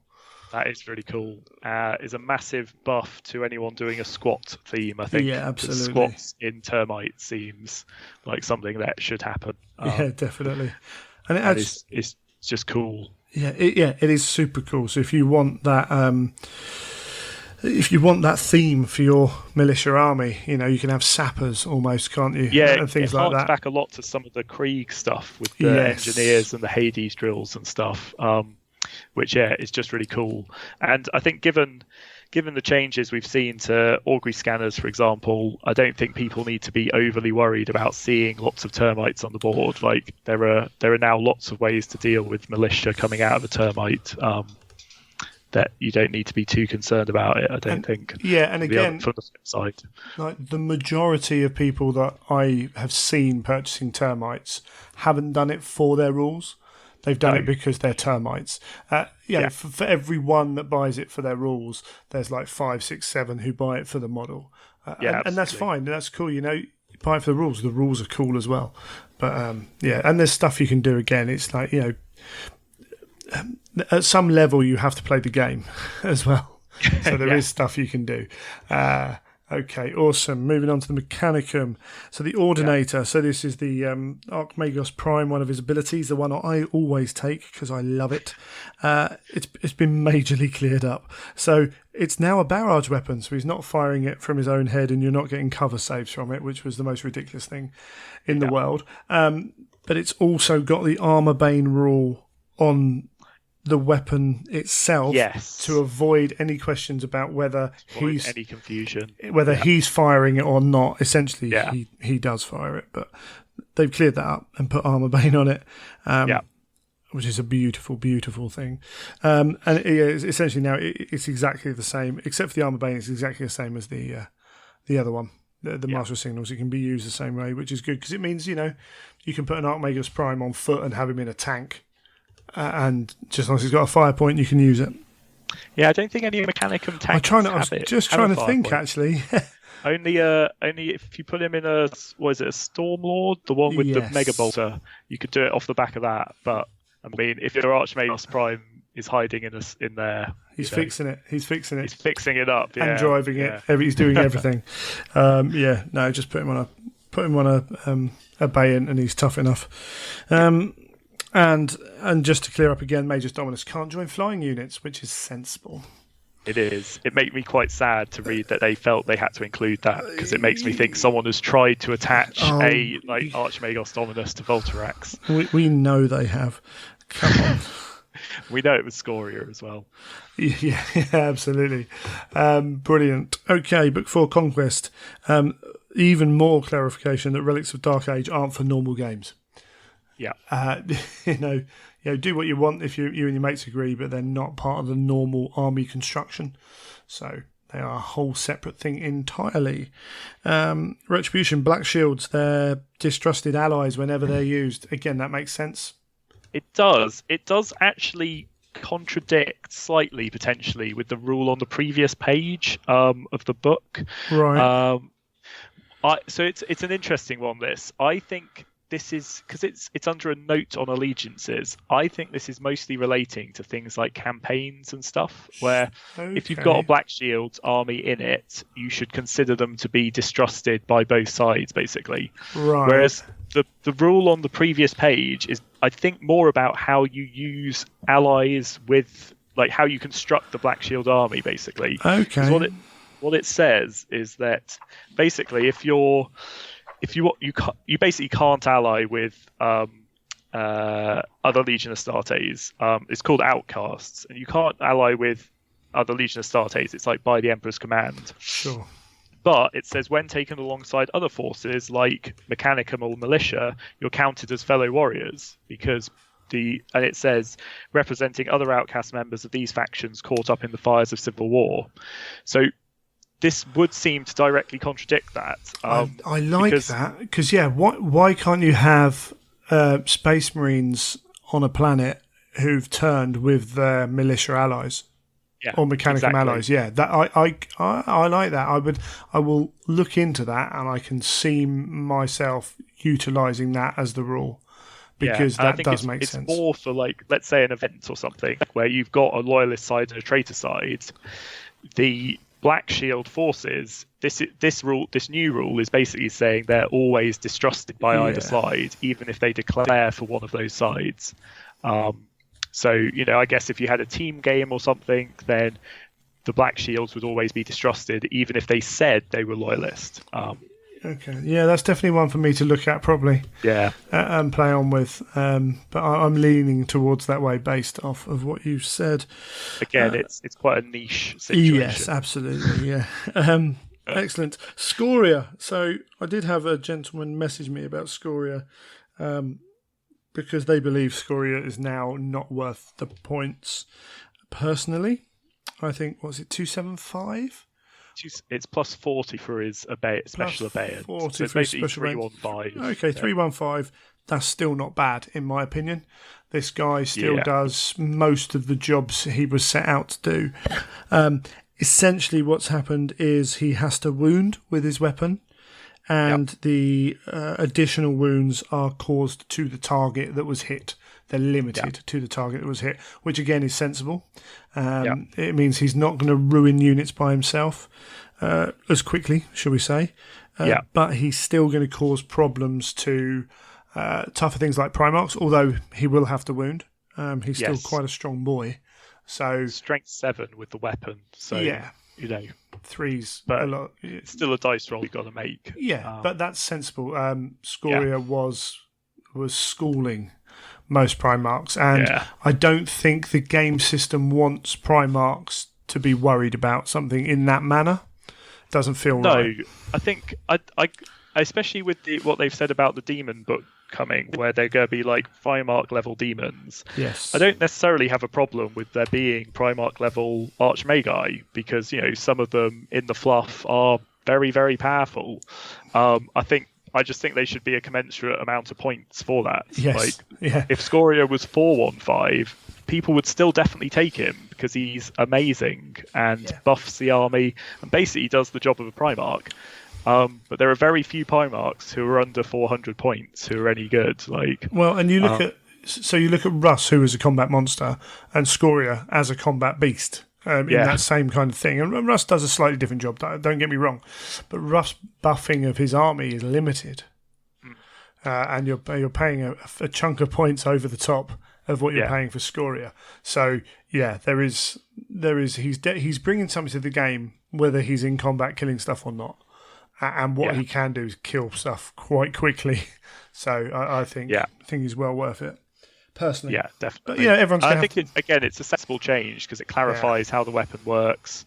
It's kind of like the Blade of Perdition, where I think it was always intended to only do extra wounds to a single model it's fighting. Yes, but because of the way it was written, it wasn't written very well, and therefore it could be used in a different way. Sure. And again, that's something that, looking at this one down the line, I could see it being put the same way.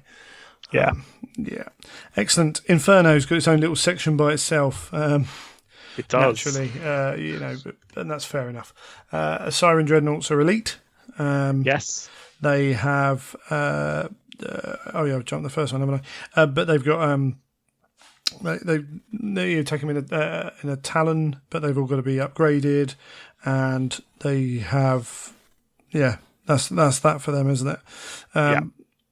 Arcana, for your psychic disciplines, your units can only generate players from their matching psychic discipline.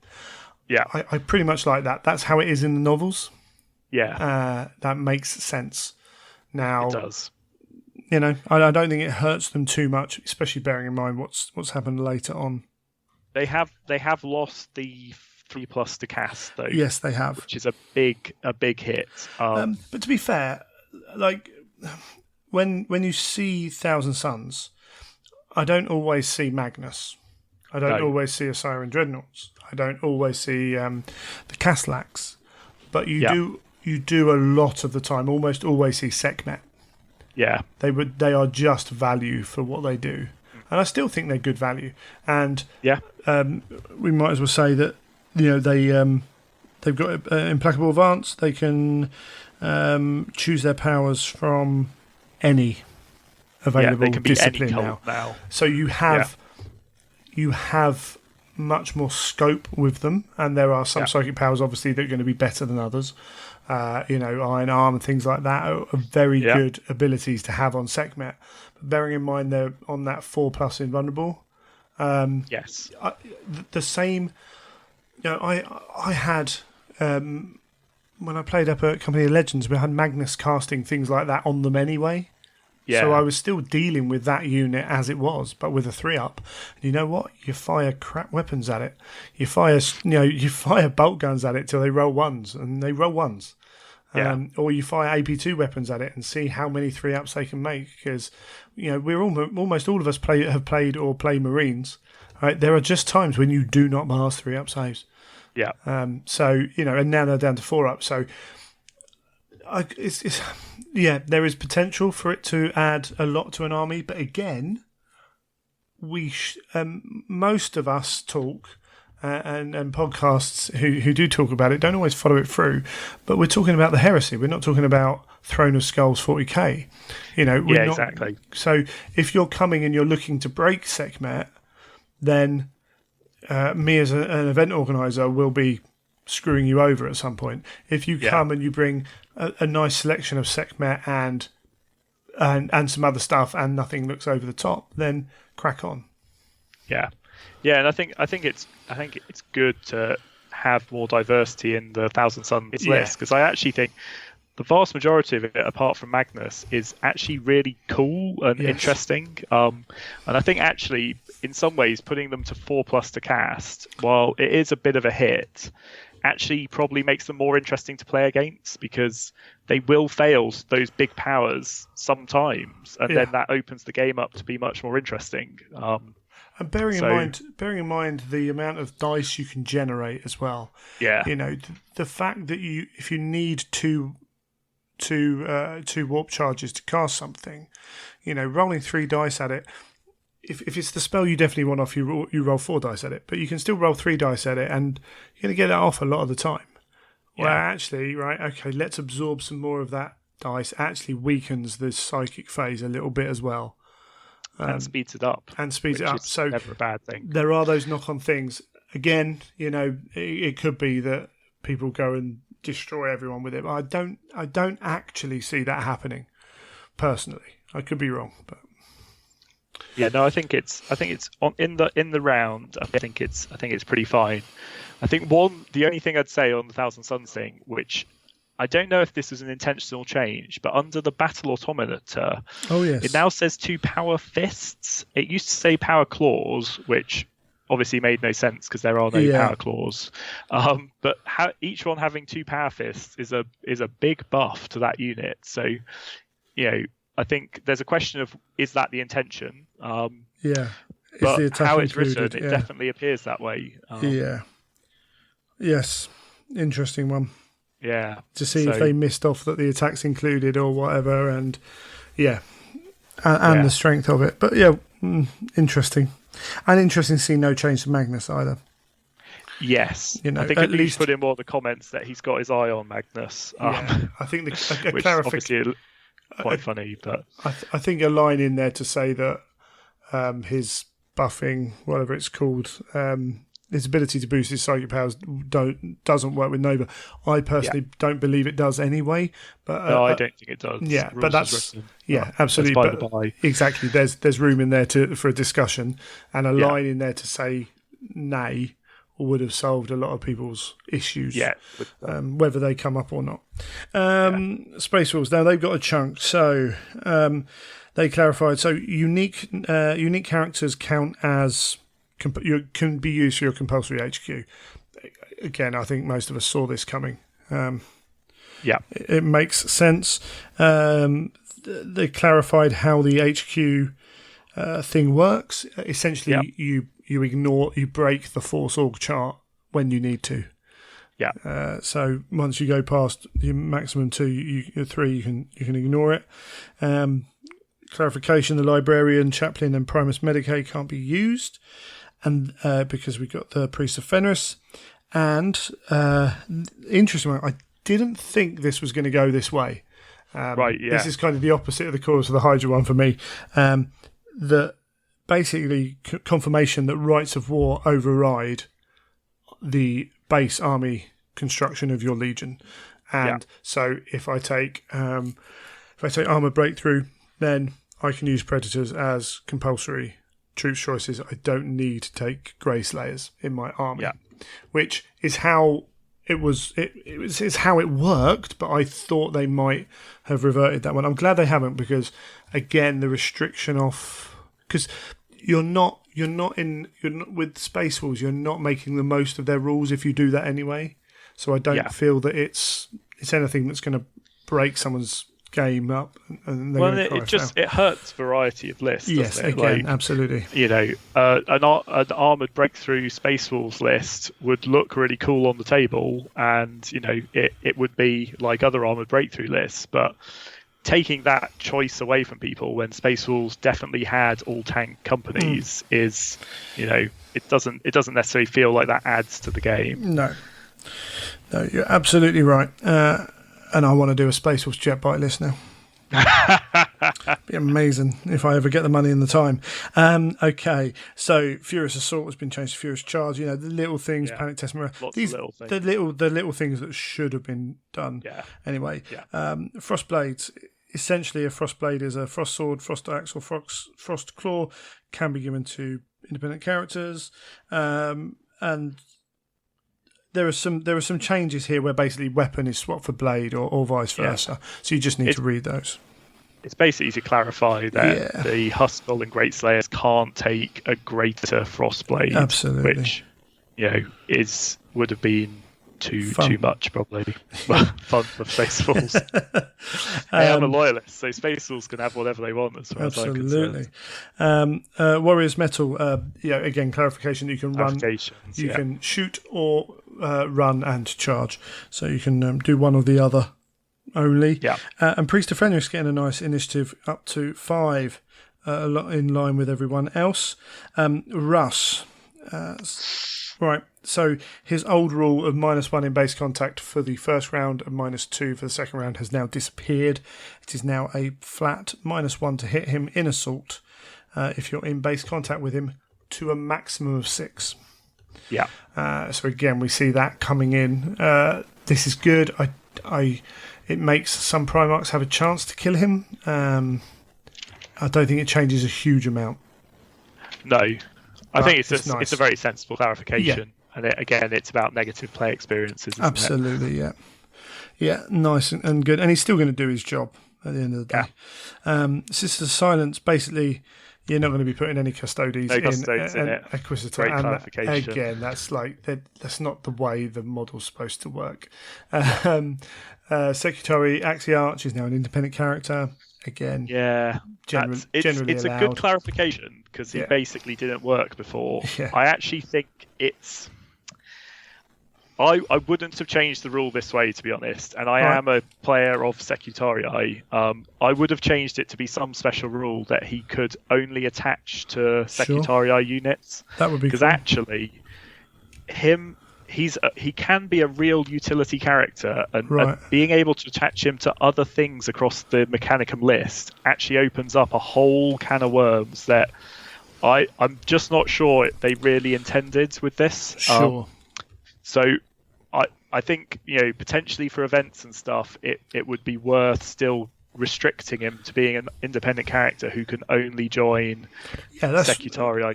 That's all it needs. He can be an independent character, but can have a restriction that he can only join. Should be. Absolutely. That's fair otherwise it gets quite silly quite quickly with some of the things. So there's a note there for everyone to check Ben's lists when they enter it in an event. I'm using an Axiarch this weekend, in fact. Oh, very nice. We'll find out. He will only be with Secutarii. Oh, good man. Brilliant. Porphyrion, basically they can take the household ranks, except for the NAF ones. So the interesting one here is they can't be troops. Yes, they can't be correct. marshal or aspirant, which is probably good. It's sensible, isn't it? For a Porphyrion. It's a pretty beastly thing.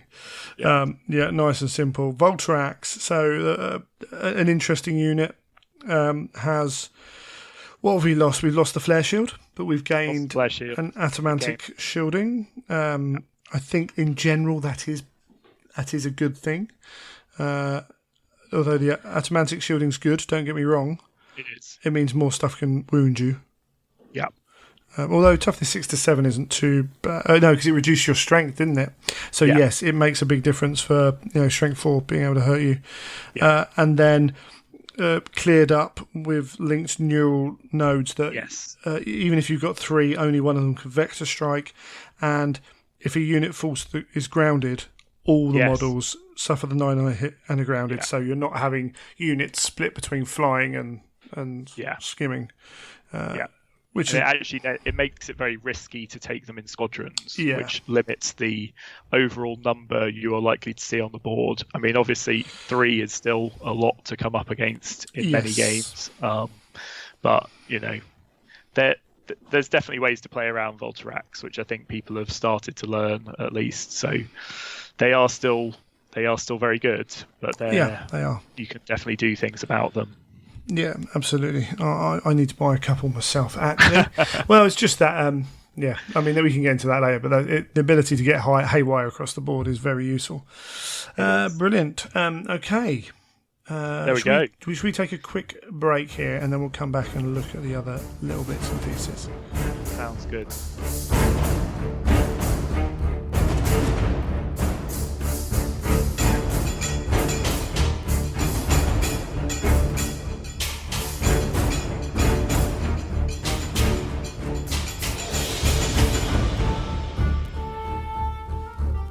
In front of me now, we've got the frequently asked questions. Again, some of these are They might be frequently asked, but you wonder why.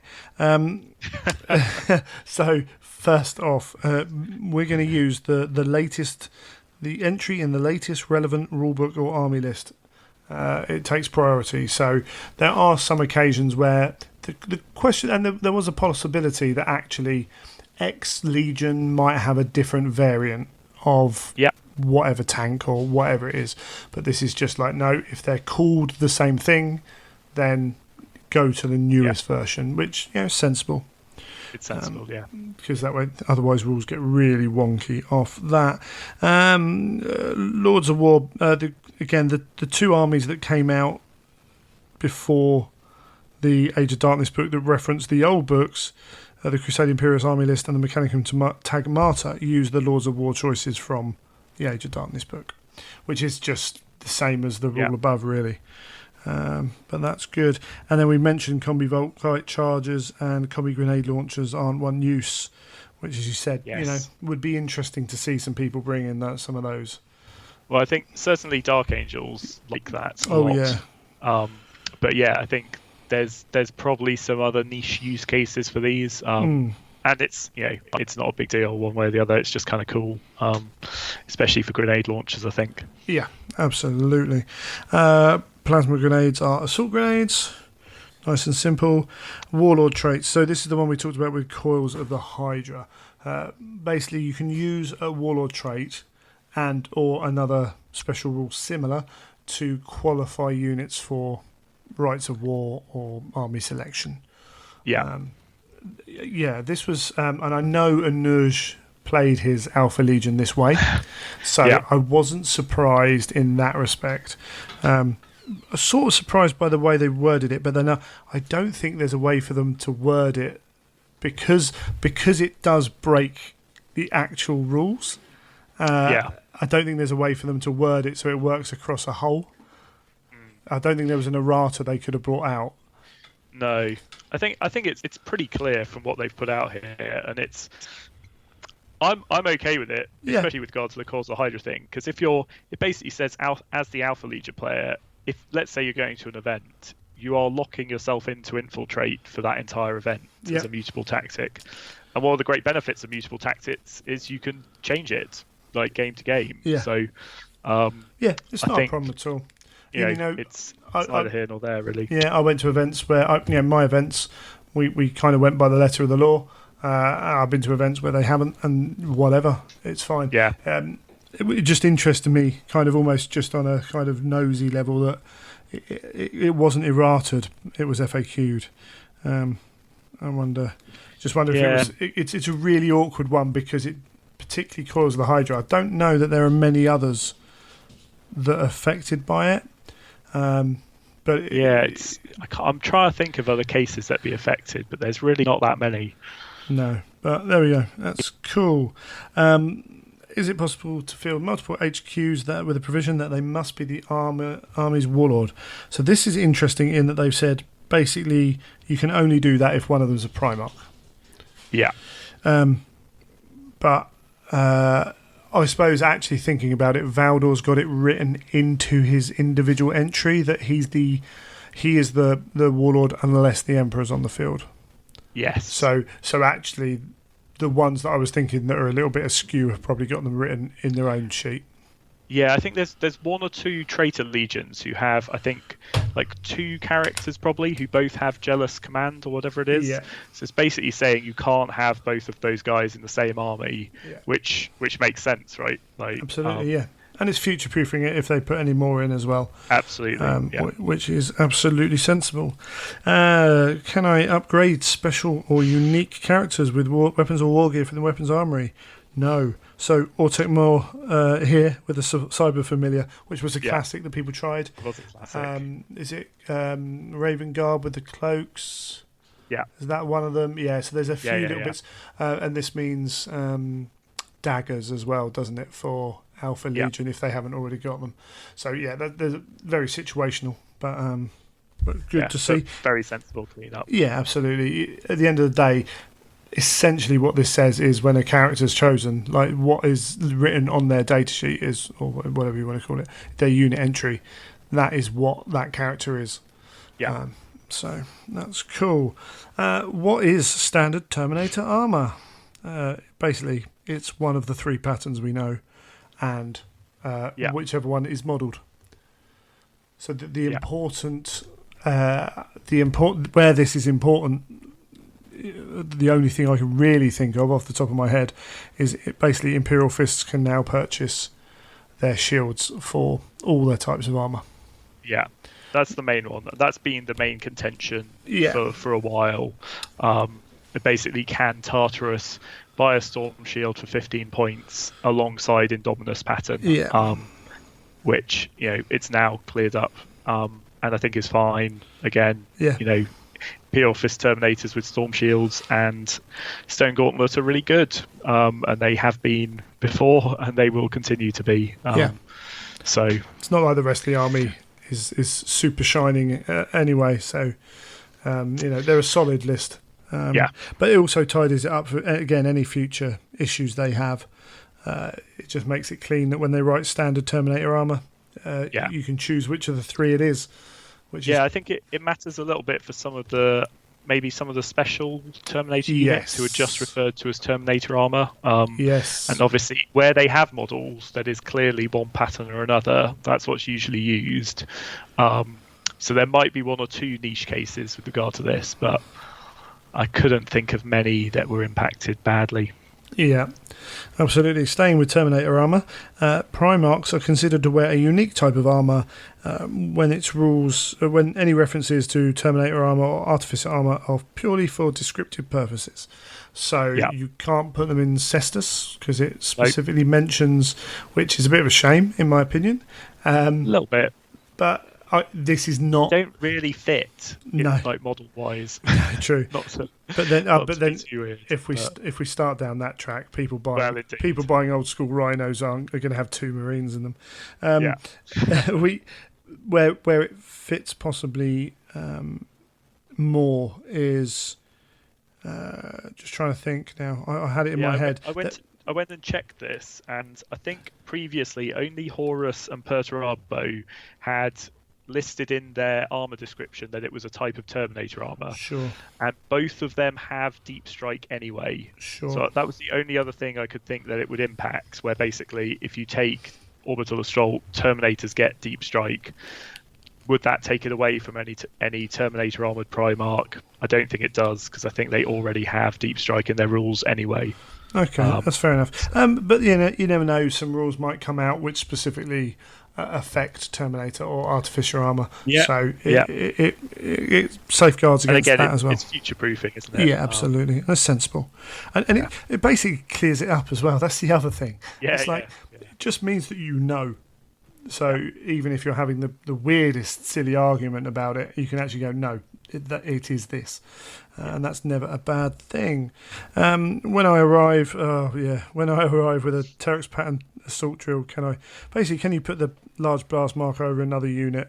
No, because that's where you're trying to bring up the thing. It's that's one of those cheeky ones where someone's asked a question, and I would have given them short shift at an event. I think it's good they've caught this one. Basically before termites have really been used, because it's cleared it up. Yeah, and absolutely. It does mean that they can still scatter onto other units and come up in weird places that other drop pods and stuff can't do, which is cool because they're drills. But it's just a good clarification to get before. But this this is because people were trying to aim it at stuff to do damage, absolutely. Which is not how that thing's supposed to work. I think that's fairly simple. Cassian Dracus Reborn's psychic powers changes wound characteristics. Basically, he's a dreadnought. When they talk about wounds, do they mean hull points? Yes. Yeah. Nice and simple. And again, there's potential there to extrapolate that rule to other instances of similar things. In the Talons, Misericordia. So the Misericordia originally was... so just for those who aren't aware, because there are lots of people out there who aren't, they were writing Book 7. They had this item, the Misericordia, and they had rules for that item. It's the badge of honour that the Custodes wear. It's their warrant as you know, it's their power to do whatever they need to do in the Emperor's name, and they took it out, but they left the item in the unit entry, and Alan's original thing was it counts as a hand weapon. I don't think there are many units that actually can use it as a hand weapon anyway, so frankly they just ignore it, which is fair enough. So this has been described as a bit of a cop-out, but actually, you know what? If it's not doing anything, why make a rule up for it?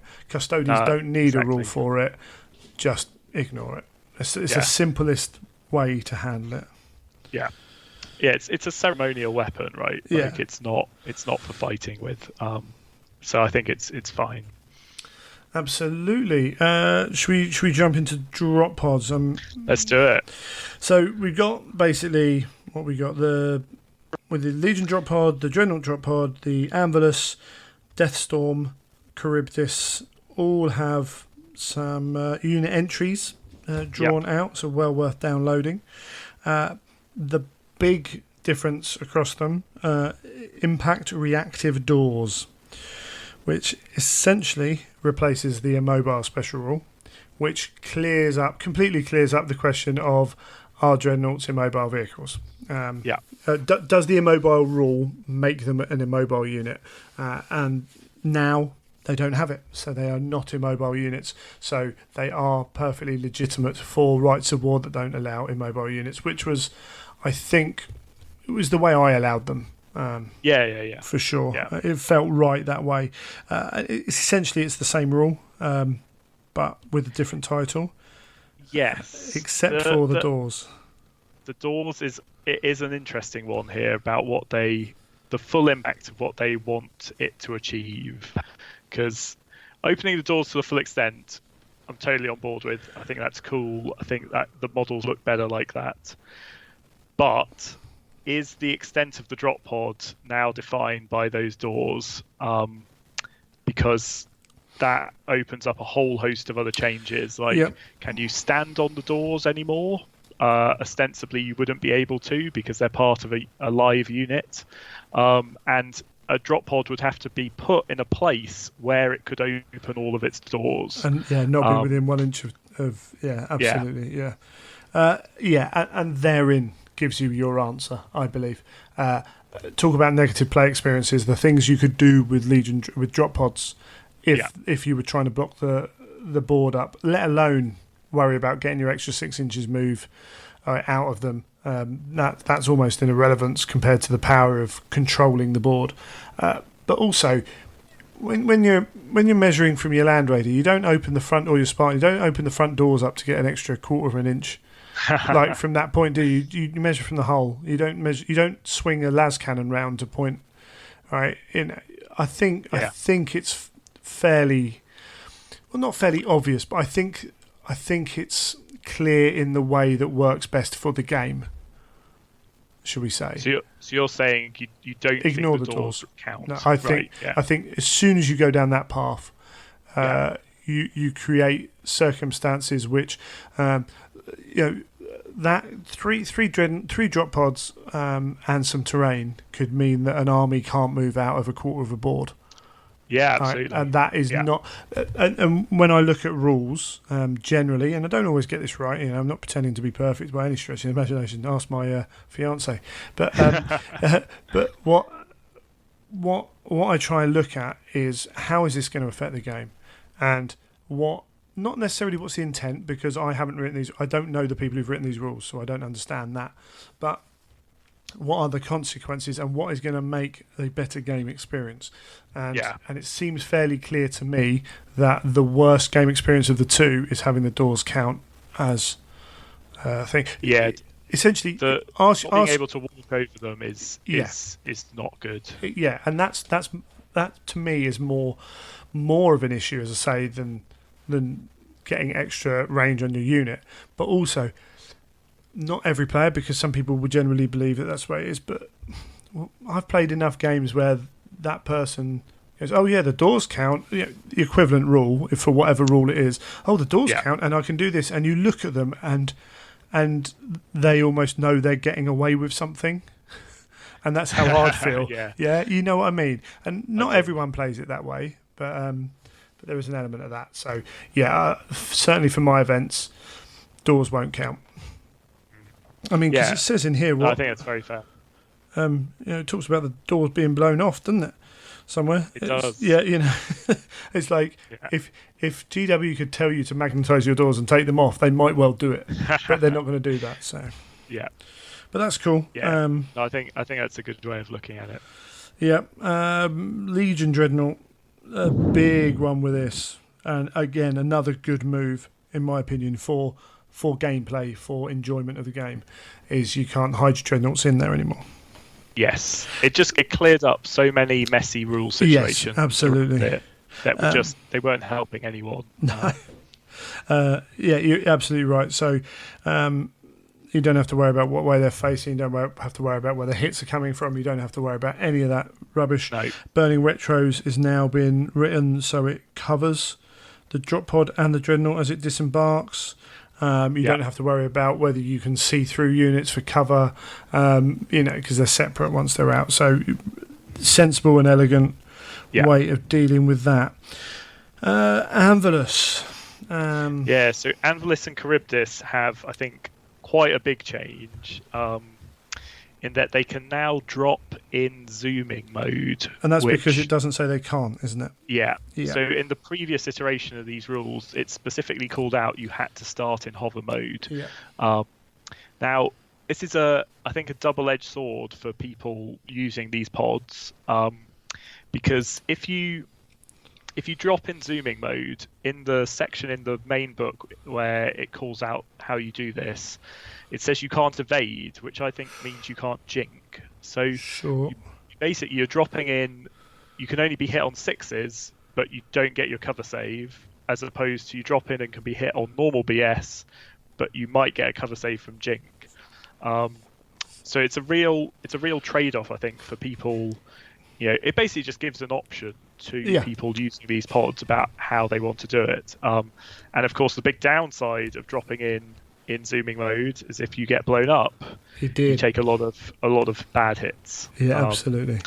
So it's a real risk and reward situation for those sorts of assault pods. And that rule's not in here, so we can't assume either way whether that's intentional or unintentional. But I think they'd have to have removed it for it to be, and as you say, it's not necessarily. Doesn't necessarily open up the best option, because if someone's got 2 Derrideos sat there with all jinked in ready to take you down, then you're probably not going in zooming mode. Well, exactly. Yeah, I think it's the only negative I can see around it is that it is possible to get quite a few Anvilus in a list because they're dedicated transports for Terminators. Yeah.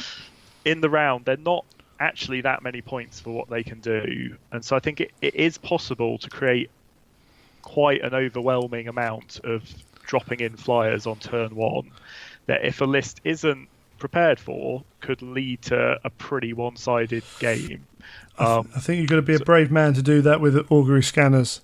Well, exactly. So I think it's the sort of thing where they provided one change one way and another change the other way, right? So this now exists as the thing, but on the flip side, more people have Interceptor, so you're taking a bigger risk in doing it. Could be interesting. So it's a big change. I think it's got the potential to be a big change, and I think it's one of those things that will slowly filter through to people's lists.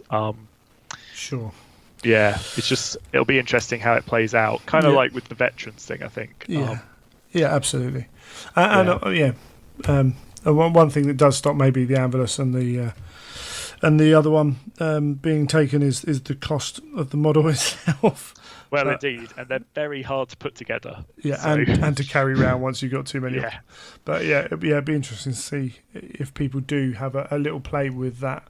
That'd be cool. The other thing that has changed is the heat blast rules. So you now roll to see if you take damage on both types of attack. Yeah. And it's clear that they can't be used on zooming flyers or swooping monstrous creatures. And then the fire sweep can only works in the movement phase.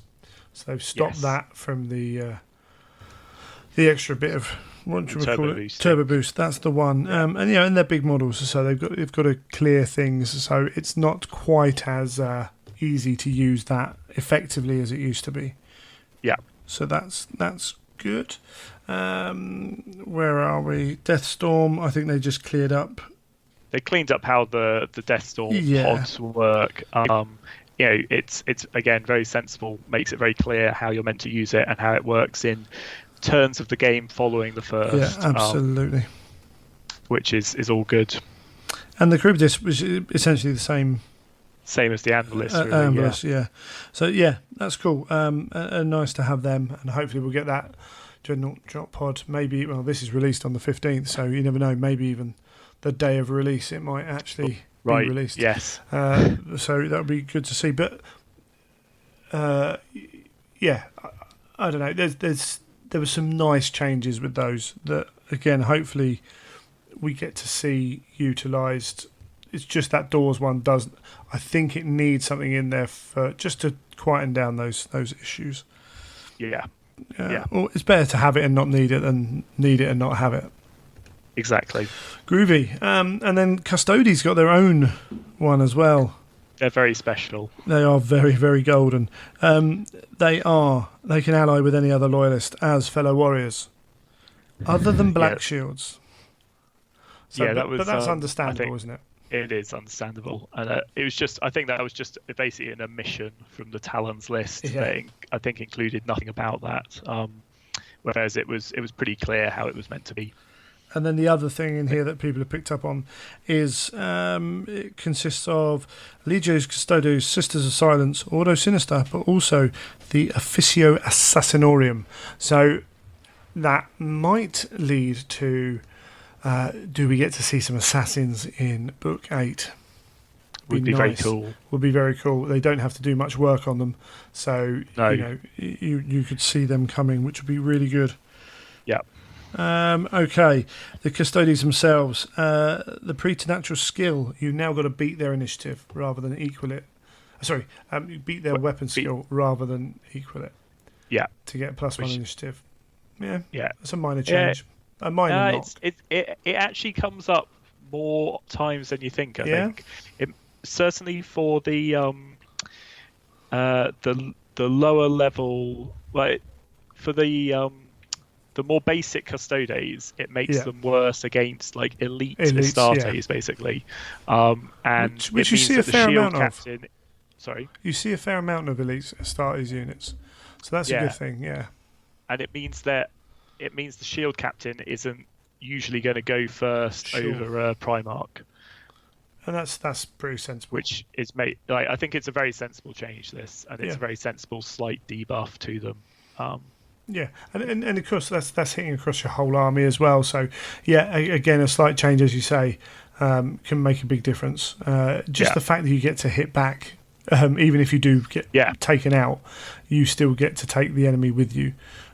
Is pretty good. The combined change next of the Presidium Shield and the Cyber Familiar, whatever it was called.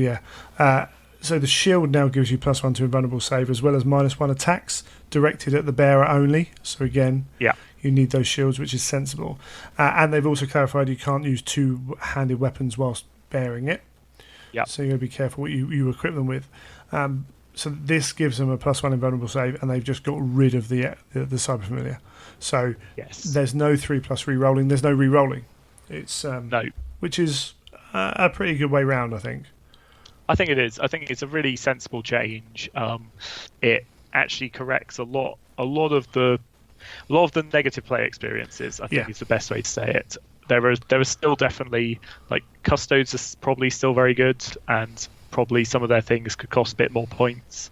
But this takes away some of those really, really bad times. And it makes things like their basic units, the Guardians, not the Sentinel squads, much easier to deal with because they've only got 4-up invul. I mean, they're still good, obviously. But that 4-up invul, it's one of those things. Yes, a 5-up re-rolling is technically better. But how many times do you just see 4s come up, It's true. It's very true. It's a weird thing sometimes. But as you say, it makes it cleaner. and is pretty sensible. Awesome. Aria Strikes work on units that normally ignore deep strike mishaps or do not scatter, which is pretty useful for that. And then a confirmation that a hit on the scatter dice for barrels weapons is still a hit, which is something that surprised me how kind of widespread the kind of thought was that extra scatter or whatever meant that you couldn't hit. Because it's not just this. Okay. There's 2 or 3 other ways that you can have that effect, and people went, "Oh no, you still scatter," and it's like, well, no, a hit almost, unless stated, a hit is a hit. Yeah. But it's cool. Clears it up. And the strikes are still good. And in fact, working on units that normally ignore that stuff or don't scatter is pretty useful ability for that. Bolt Calavers, the unit. I can never remember what the unit are called, but they've got the heavy support guys. Yeah, they're assault rather than heavy now, which means that you might see some. It'd be cool. Actually, move them up the table and shoot them. Yeah, get some more variety in. Yeah, I'm not super keen on those models actually of all the Custodes models, that's fair enough. They're variety in Custodes armies would be good. Absolutely, they offer you something slightly different for a Custodes army as well. Where again, we talk about an army with limited options. Having more options that are worth taking is a good thing. Yeah. Okay, where do we get to? Valdor. Again, like Perturabo, his ability for the teleportation is limited to 1 unit. Yeah. Which is a nice change. Trying to remember if there were any other changes to him, to be honest. Well, I think the main change to Valdor is that compared to the basic Tribune, he's now definitely better, right? Yes. Previously, absolutely. the 3-up rerollable base Tribune in some ways was better than Valdor, which just never seemed right. Whereas now Valdor is definitely the premier killing machine for Custodes. And that's a prime example of where just adjusting points wouldn't have worked. No. Yeah, I completely agree. And Valdor's still a beat stick, and Valdor should be a beat stick. Absolutely. He's still good value, to be fair. But as we say, points values could change down the line. Yeah. Okay. The Dreadnought the Contemptor Spear. The spear was clarified. The Dread Spear. Yeah. It works the way everyone knew it should work. So only on 6, only the 6s to hit gain the Destroyer hits. The Destroyer, yeah. Sensible. It also went up 20 points. This is one thing where they did add a few points. Yeah, they've made a couple of points changes in the Custodes section. Yeah. Yeah, which is good. Jet bikes. Yeah. They got +1 These initiative. guys got cleaned up pretty well, didn't they? They had lots of issues. They cleared up their weapon names, the replacing rules. They've given them split fire to clear up the rule they had on that. They've got increased points on the weapons, I believe. Yeah, the weapons have gone up in points. The Destructor and the Las Pulsar. Yeah, that's right. But basically, there's less, if any, questions about these guys now. They got the extra initiative that they should have had, and the split fire, as I say. They're still a very good unit, but we now can read the unit entry without getting all confused and having arguments about it. And the Telemon, essentially, its attacks got cleared up. It's got 4 attacks. Yeah. They've sorted that out, that it's already included in the profile, which again, just helps out. Just clarifications. Yeah, but there we go. That is the documents. We went through everything. As I say, I wasn't too worried about stopping on little stuff, because you should be checking these out for yourself with your army. It's very easy. Particularly, I do this a lot. I go to say one word and I say another word and I don't realise it. So if something sounded a bit off, go and check it out. But overall, I think they've done a decent job on this. There are plenty more questions, as we said. There are plenty more questions that could be answered. Some of those I don't believe are as necessary. Or I suppose they are necessary because people are asking, but I think if people sat down and looked at the words, some of those might be answered by themselves. Some of the answers potentially we can extrapolate, as we said, from answers in this. We can apply them across the board to almost exactly the same issue. I don't believe there are many things that are really questionable. No, I think it's generally a really good step forwards for Heresy. I think just seeing how most people seem to be responding to it very positively. I think it's just good to see some new content for Heresy that moves things along a little bit. That in of itself, increases positivity. And there's some really interesting changes to open up some of the lists, like the changes to the box dreads and to seekers. Hopefully we'll see some more diversity in lists, which is just always great. I think it's good that we've had this engagement from Forge World, and that they clearly have an eye on a lot of the major issues, and they are willing to respond to them. They'll get to the other ones in time, I'm sure. Until then, we've got a much better set of rules to go ahead with. Yeah, and this isn't a competitive game. We don't have a matched play system for Heresy because it's fundamentally not designed that way.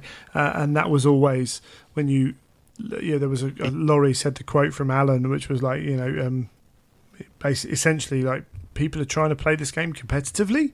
But I think there's and that's fine. That kind of, I completely understand Alan's answer in that, and the game was made, much like the Bad Ab War books and everything else, the game was made within that environment for people of that mindset. I feel now it's gone out and grown. We've got many more people who have slightly different approaches to the game, and they desire a more comprehensive kind of rule set, less holes in it, and it does feel that Neil and Anuj, and I haven't really spoken to Emma, I think it is, about it, but just from speaking particularly to Anuj, he seems to be very hot on the rules. I get the feeling that Neil's keen to make the rules work well, as well as the narrative side of things as well, and and that's not to disparage anything Alan did. He had a very different approach. And they also have years of feedback looking at stuff, whereas before they didn't. Absolutely. The first change to the Typhon, the Cerberus didn't change at all. The Typhon went up in points and the Cerberus just stayed as it was, and still no one played it. And I remember someone saying, well, Alan uses a Cerberus and he enjoys it and thinks it's a good tank. Right? So he had no feedback any other way, and he got a certain amount of use out of it. It's a different environment. Absolutely. And I think, to be honest, I think cleaning things up, which a lot of these clarifications are, it helps to speed the game up, and it means that you can spend more time interacting with the other guy, having a better play experience, and focusing more on the narrative, and you have to worry less about the rules in a lot of ways the tighter the rules are. So I think from that perspective, however you want to play the game, it's just better. I think so. If we took if you took that Inferno section from this out of this this FAQ here, if that had come out 3 months after the book, I think people's views on Inferno would have been different. Yes, and I think that's very fair. Not even that comprehensively, just literally the Space Wolf bit where it clears up. Here's how Warriors Metal works. Yes, we've got these words wrong, and this is and Misericordia is nothing. Even if it had just been that, and obviously there were that was different times as well. But if that had come out 3 months afterwards, everyone would have gone, okay, cool, right, let's chill out a little bit here. We're comfortable with that. So I think there's potential when we look at Book 8. There's no doubt there are going to be issues with Book 8 because there's issues with every book that comes out for any gaming system ever. There simply is. And if what I would then look to do is and I know the guys and girls are busy there, but say it comes out, we're expecting it around Heresy Weekender. Say it comes out Heresy Weekender, end of February or middle of February, say, maybe May, start of May, FAQ comes out and says, okay, right, these little bits, here's a clarification, here's an errata, here's an FAQ of 5, even if it's like 10 things that smooth things out, then that goes a long way to help us players.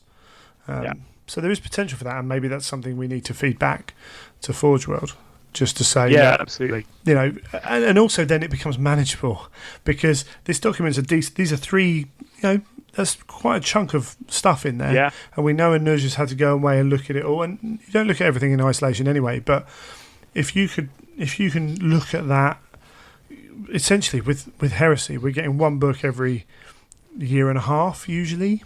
Around that is probably averaged out at. So take the time to actually book out a little bit of time, however long afterwards, and go, right, fix it. Because it's not like 6 months later they're going to have to change it again because another book's come out. Yeah, exactly. Yeah, they've got the time, and now this document exists, and they've it says at the top it's version 1.0. Yeah. Clearly the intention is that this can evolve over time, and I'm sure it will. And just having one place to track it all means that it's not too complicated to.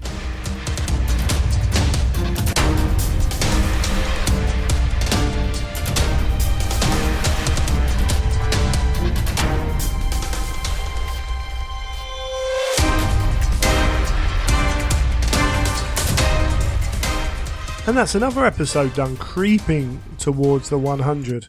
I hope you found that interesting. As I say, we tried to keep the FAQ one moving and fresh compared to, well, not compared to, but because other podcasts are all handling it as well. So we wanted to do it because not everyone listens to every podcast, and as I said in it, I think we can bring something maybe a little bit different to it as well. But yeah, hopefully you enjoyed the chat with Matt.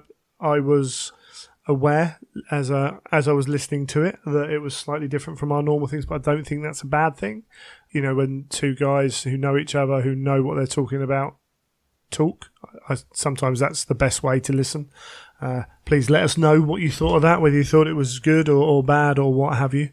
We will be doing some more focused painting things down the line. Because I know loads of people that we can get on here and I can just talk at them for about an hour or two. Yeah, you're the other guy though, Neil. You've got to remember that. So it's all good. So yeah, absolutely. Feel free to feed back any information. Just a reminder, if you want to win a retro land speeder, then what was the competition? Oh yeah, who would Neil and I be if we were in the Heresy? Simple answer. We're not gonna. Well, a couple of the answers that I've seen, I'm not necessarily happy with, but that won't hinder your chances on winning.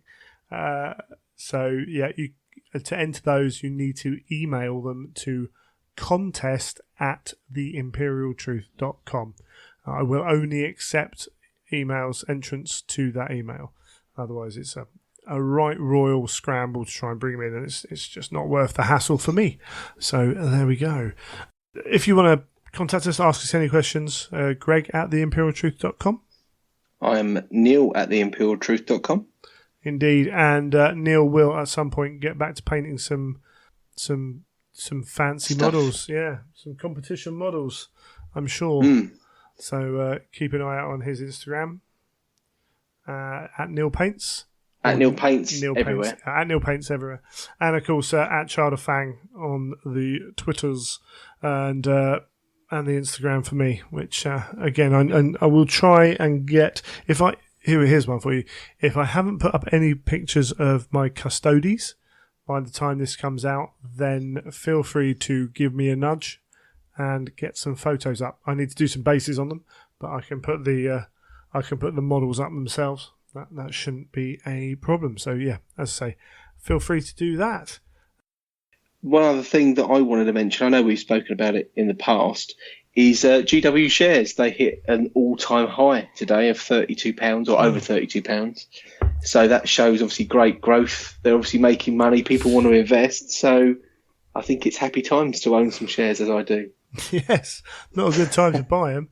Yeah, No. because there was some kind of basic chat of like how long can they stay up there, but they keep plugging away. I think when you look at, say, what they're releasing, still to release this year, we've got Kill Team, Adeptus Titanicus, we've got the Rogue Trader set, which I think is part of Kill Team in itself, but we've got the Shadespire, we've got the actual new kind of season to come, we've got the extra bits there they've done for Shadespire already, we've got only half of the new Age of Sigmar stuff that's come out, we've got the final two 40k books to drop from the old ones, and that's before Lord of the Rings drops.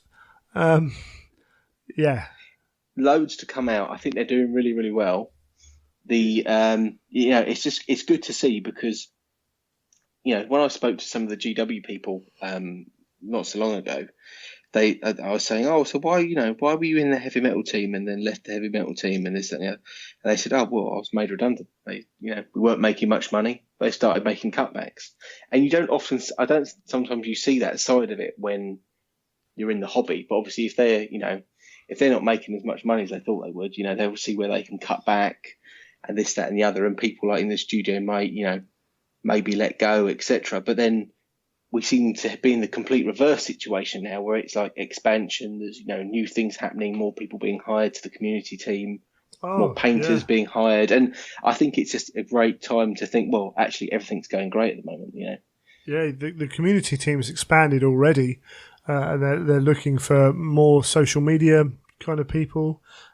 We've got even more sculptors and rules writers, and the job thing is constant at the moment. And there's, as I say, there's expansion. It's not just a replacement as people move up or on or what have you, but there's expansion in that as well. And I feel like GW probably are handling that better than they used to in the past. So for those who weren't around when the Lord of the Rings films came out, and GW obviously had the license to make the models, GW saw a huge boom in their value, in their sales, and the money coming in, and they hired loads of people, but there was no kind of plan for the year after the final film came out. All of a sudden there was no film out, and sales soon dropped off. Their biggest publicity thing disappeared, and that's when they reorganized a lot of the company back then, getting rid of key timers because of the way they the logistics of managing key timers was a very expensive process, and they replaced that with part timers and things like that. You get the feeling that that's not going to happen under in this era. Exactly. I just think the era we're in at the moment is a great time to be involved in the hobby, and when everything's going great, you don't have that that horrible fear that what's going to happen in a year's time. Are they still going to be here? Will they still be producing great models? Will they be doing this, that, and the other? I just think it's all really positive at the moment. Yeah, in fact, I was listening to a general gaming podcast who focus more on board games, the Secret Cabal podcast. I really like the guys. They keep an interest in Warhammer without necessarily being kind of finger really on the pulse. They keep an eye on it, and they're getting back into playing Games Workshop games. But I think it was them who mentioned that Games Workshop's not a new company.